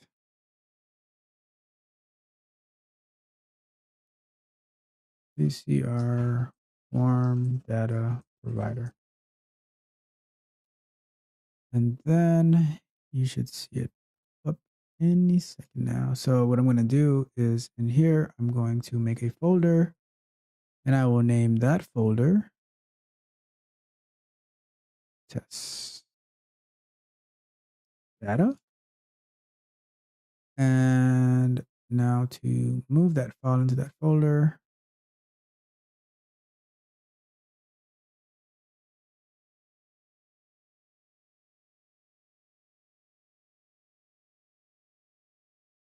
okay, here we go. Refactor. Add to Git. And we have our CSV. Perfect. So now the question becomes, how do we get that CSV to be our data provider? So we don't need the other browser anymore. So let's go here. So we have our CSV file here, and we need to get a drum roll. What I need. All right. So we need to get so this needs to be that data provider. So let me close this, or it needs to be that CSV file. So let me close it. So what we're going to do, we're going to search for, we don't need Bonnie Garcia anymore. Thank you so much for your patronage, Bonnie Garcia. We love you. I can't express how much I have loved you since 2016. I think it's 2015 where we discovered this for Java, and you've only made it better. So thank you so much. All right, so let's keep going. We need to, let's see here. Do this real quick.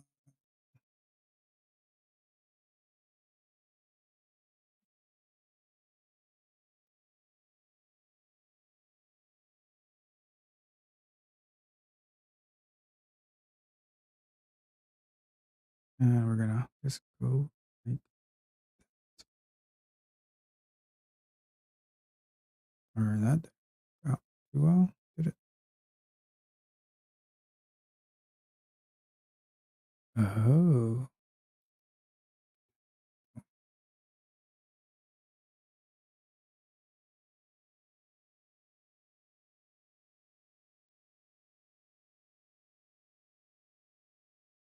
All right, coolio. Okay, so what we're gonna do in that case. So all right, so we're gonna search for, what are we searching for? We are searching for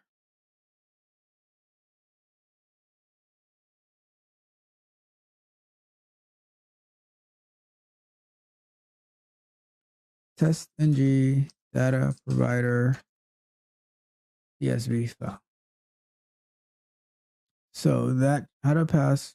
All right, there we go. The first one, how to pass parameters to data provider in TestNG from CSV file. That is exactly what I'm looking for.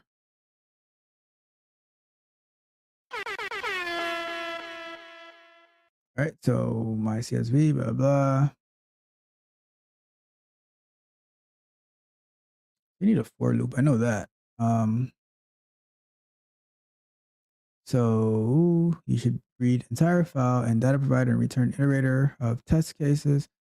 Here is some pseudocode for data provider. Notice I use list string to store test cases instead of object. This allows you to define test cases dynamically. That's pretty interesting. Gotta look more into that to see what he's referring to. So let's do it.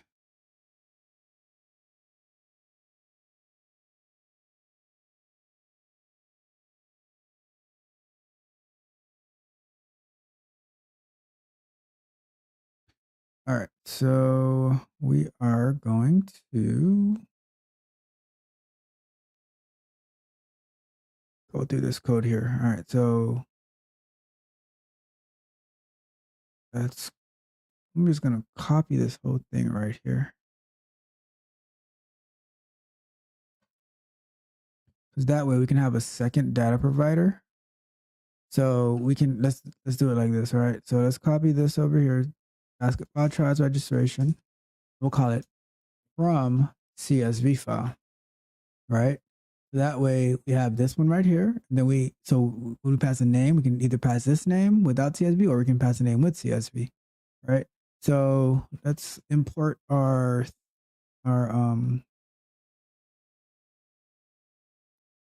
stuff. So I'm gonna go with the Java util one. And let me make this bigger. And then list, import list, import arrays, import buffered reader, import file reader. It's importing everything. So here is the CSV file. Where am I passing the CSV file?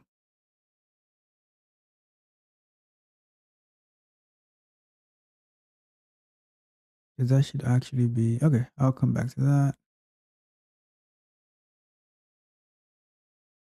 Let me see what's going on here. Okay, so this loop is pseudocode buffer because that's for buffered reader. Use comma as separator. Test cases, add data, return test cases dot iterate.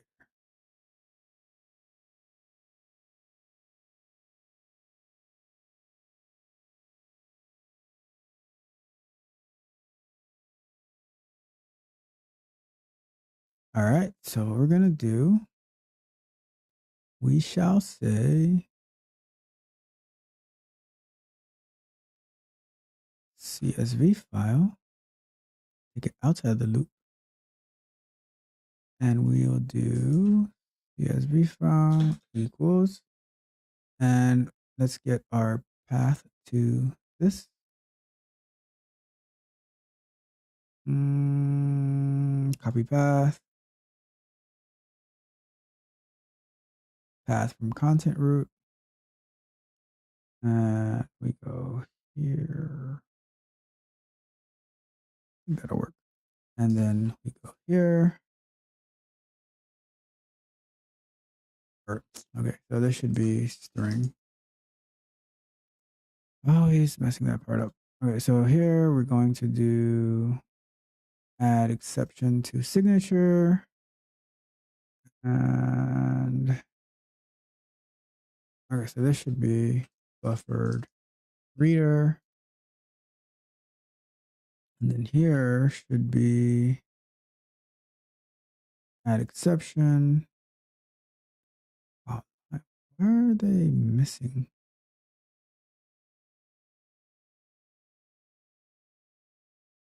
Wow, line data equals, why do you have it like that? So their pseudocode is kind of weird. Let me see.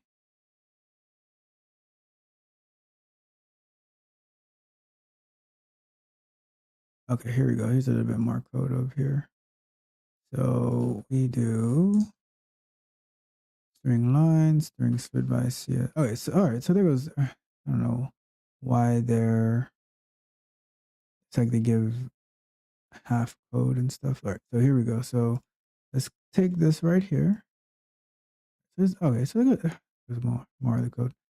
So we already got this part up here. We're going to take this and we're going to do here. So we don't need this here anymore. I mean, it doesn't really matter, I guess. But here we go.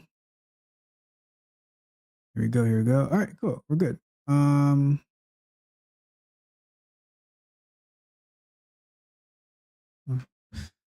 OCD, of course. All right, so here we are. And we are going to do, what are we? Okay, so I think we're good. So let's copy this. Let's try to give it a run.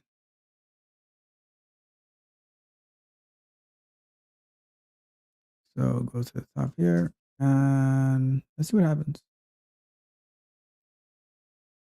Let's see what happens. Pretty big. It's a pretty significant change that we just made. But it should be running from the CSV file instead of the, okay. I guess it's break time. Lunch break! Lunch break! Uh-oh. Uh-oh. Uh-oh. What? What? What?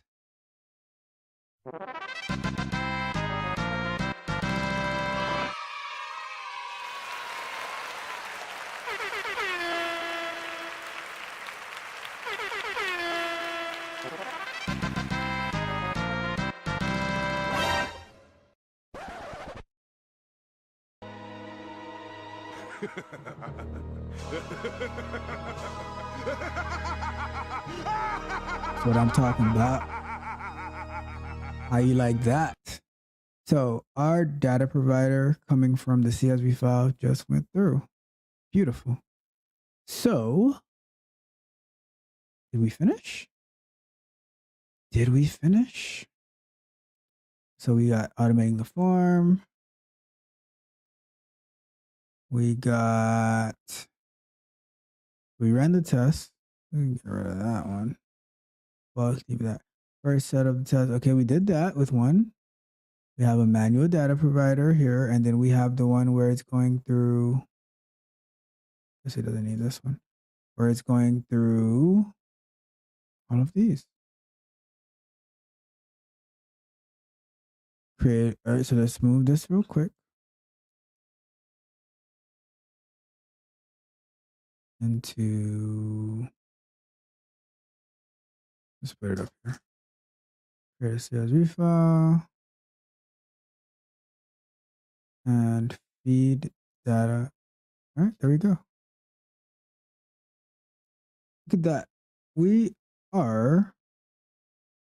You guys want to run it one more time?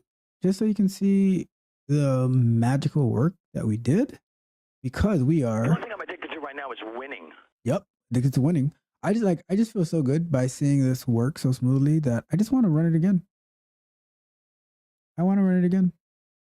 I know it's break time, but I think we're done for the night. So I'm just going to run it again, and we are going to hide our clock because we are pretty much done. Actually, we can. What was that job we were reviewing? Is it worth looking into it some more? I'll bring it back. That. Boom, boom, boom. Yeah. What I'm talking about. Yeah, look at that. Look at the automation code. Isn't that automation code amazing? Like, look how it's just flowing through. So like I said, this originated from somebody on Reddit. Like the concept of doing this, of implementing this, right? Because they said that they were spending so much time doing manual data entry for staging their test data. And within less than 2 hours, how long have we been live for? A little bit over 2 hours, right? But we didn't start working on this until like maybe 15 minutes into it. In less than 2 hours, we have a full solution where we're passing a variety of test data into our test. So no complaining, get to work, So let's transition back to full screen. And we are off the timer because we are done with our software explorations for tonight. Imagine that. Imagine that. This was amazing. I had a great time doing this. So let's do this. Let's quickly finish that review of that job posting. And we will wrap it up for tonight so I can go have my dinner. Let's see where we are. So let's pull up LinkedIn again.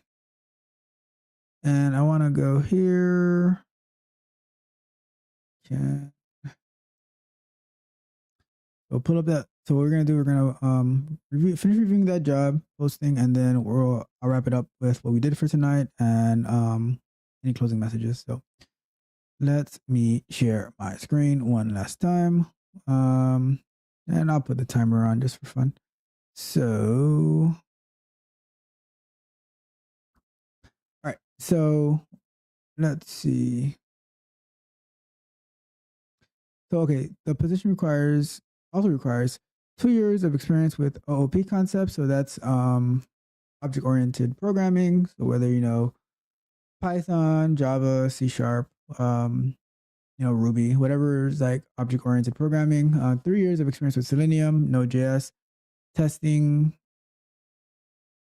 I mean, that's QA, right? So Git and Jenkins. That's fine. The Node.js, I don't know how popular it is working with Node.js and Selenium. But it's cool. 2 years of experience with automating large-scale enterprise-level softwares. Okay. 3 years of experience with using automation frameworks. 2 years of experience in test automation with JavaScript. 3 years of experience with issue tracking and agile project management systems such as Jira and other issue tracking systems. And what I'll do is I just got a great idea. Like it's like these things just come to me like, ding, and I'll share with you after we go through this. All right. So 3 years of experience in Linux, Unix, and Windows environment. 2 years of experience working with virtual machines. 3 years of experience and ability to write Java code and or shell script for the purpose of testing solutions. For example, white box testing. 2 years of experience with web services, so REST. 2 years of experience automating both backend and UI using tools such as Protractor, WebDriver.js, and Selenium. 2 years of experience with defect tracking tools.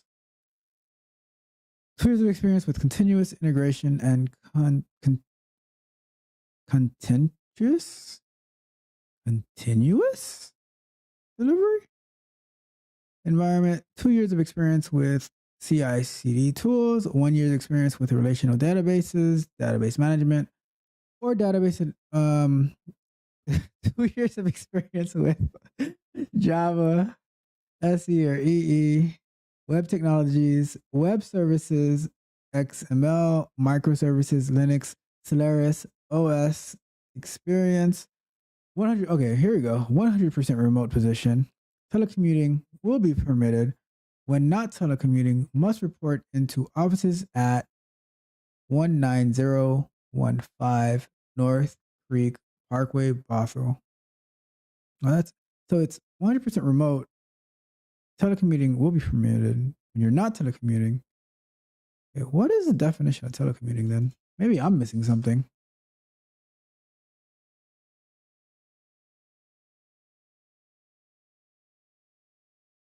The practice of working from home, making use of internet, email, and the telephone.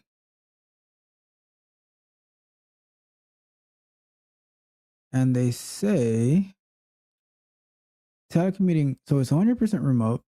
Telecommuting will be permitted when you're not telecommuting, when you're not working from home.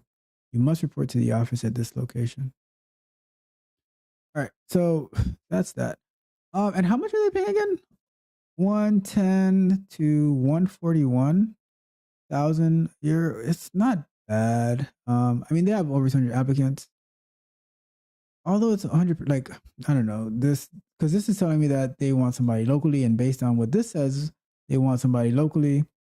But they also say that they are 100% remote. So, that's, I don't know. So, This right here, this position also requires, those are a lot of requirements. I would say, like for, I don't know, these are a lot of requirements. And like I said earlier, even if you only were to meet half of them, I would still apply for it, because when these companies say the position also requires, what they really mean is that we would really like, we're gonna wish for the stars, and hopefully we land on the moon with the person that we get, because finding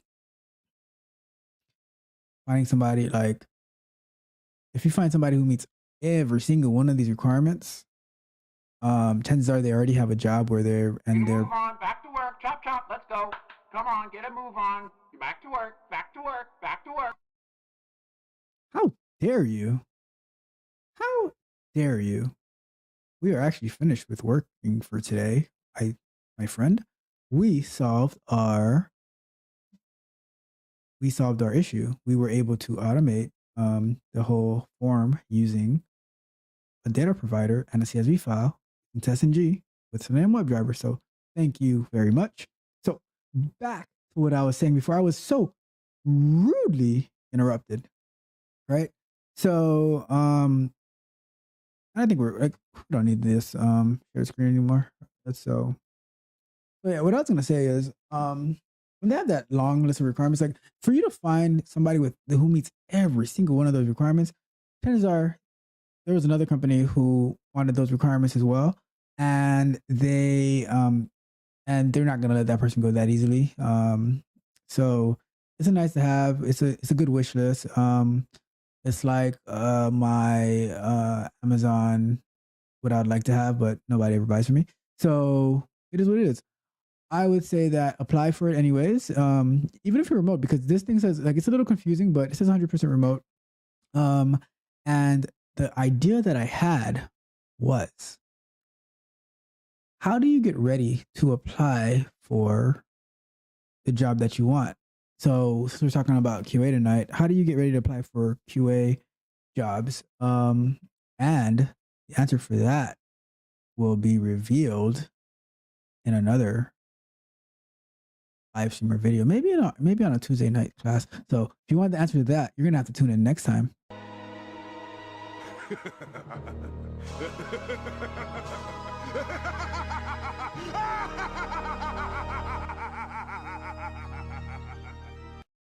So, all right, before we go, so let me wrap up what we did, and then we will check the chat for any messages and the answer. So what we did tonight was we were able to automate a form using the TestNG framework, Selenium WebDriver, and we passed the data into the form using a CSV file. So we did 5 rows of data filling out a basketball trials form that I created on my website. What I'll do after this live stream is I will push this code up to GitHub, and I will put the link to the form in the GitHub and in the description of the video. And I'll put the link to the GitHub in the description of the video as well. So if you want to practice this, if you want to follow along, if you want to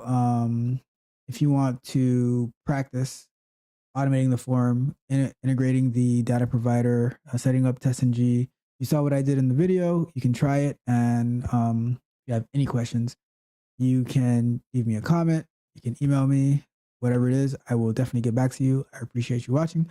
And before we wrap up, let's look at the chat for anything in the chat. So let's go with this one. So Melissa Brittany. So you say, hello, same 17-year-old who's interested on computer things. So my question is, what is the TestNG and what's the function? So TestNG, it is, so when you are developing software, you want to be able to test your software, right? Like you don't want to just create something and then you don't test it to make sure that it works. What ends up happening in like all the different programming languages, I'm not sure which particular programming language you're learning, but let's say you're doing Python or you're doing like web development. Let's say you're doing Java. There's going to be some type of testing framework that it'll allow you to write what they call unit tests, and in those unit tests, you're able to like test certain functionality, certain bits of code. So TestNG is one of those frameworks that allow you to test your code. Now, TestNG is very popular for quality assurance engineers who do automation with Selenium WebDriver in Java, particularly in Java, right? Because it's built for Java, and what it does is it allows you to write like your test code, and then it's a good way to be able to execute that code and validate that things are working. So that's what it is, and that's the function. It's for you to facilitate your tests. So that is pretty much the best explanation I can give on like right now on this show. But what I can definitely do is make a full video breaking down like TestNG, what it is, what its purposes are, and you saw like a brief way of how we use it tonight, but there's so much more that we can do with it that we will go into. Like what I can probably do is take this particular test that we did tonight, and then I can expand on it like with using the TestNG XML file to externalize test data or parameters. So stick around, and you will definitely see a lot more of TestNG when we do our Java projects. And as you keep going in like learning about computers and software development and web development, whatever it is that you're learning, you will definitely understand it a lot better than this quick and brief explanation that I just gave. So with that being said, we are done with our comments for tonight. And next up is, in closing down the show, let's see what else we got.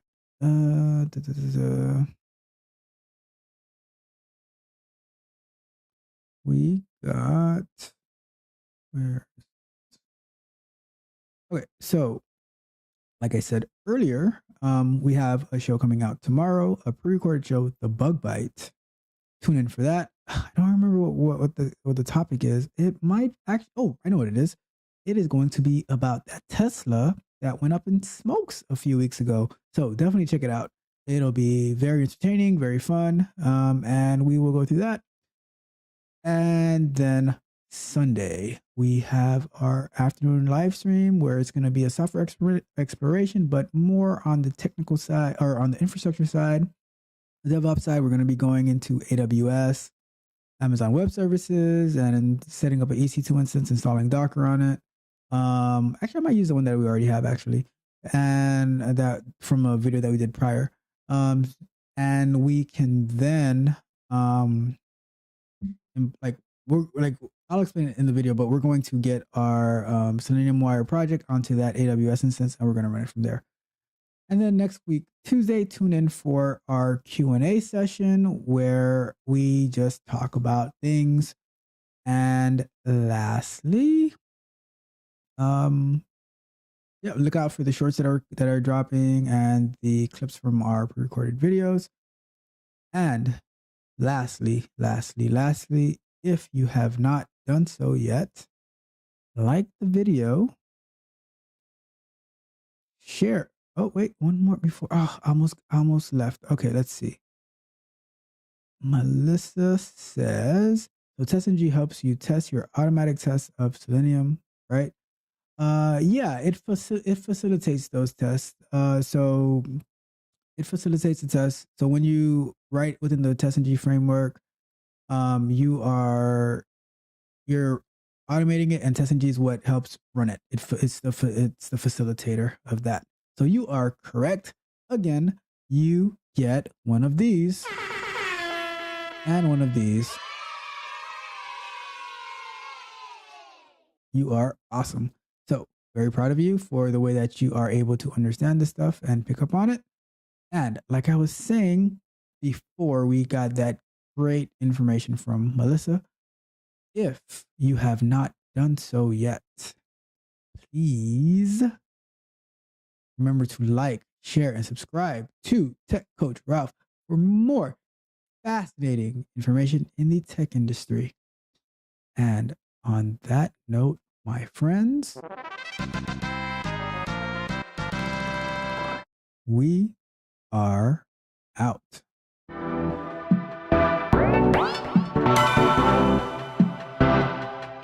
You might think that getting into the IT field is impossible without a computer science degree, but Tech Coach Ralph is here to prove you wrong. Get ready for some jaw-dropping revelations on how to break into this lucrative industry. Listen up, tech enthusiasts! Are you ready to break through into the IT field, but feel like you need a computer science degree to make it happen? Think again! Tech Coach Ralph has some exclusive, mind-blowing secrets to share with you. Get ready to be blown away by his jaw-dropping revelations on how to break into the tech industry without a computer science degree. So get your notepad ready, because Tech Coach Ralph is going to change your life forever. Buckle up, because you're about to embark on a journey to success in the IT field.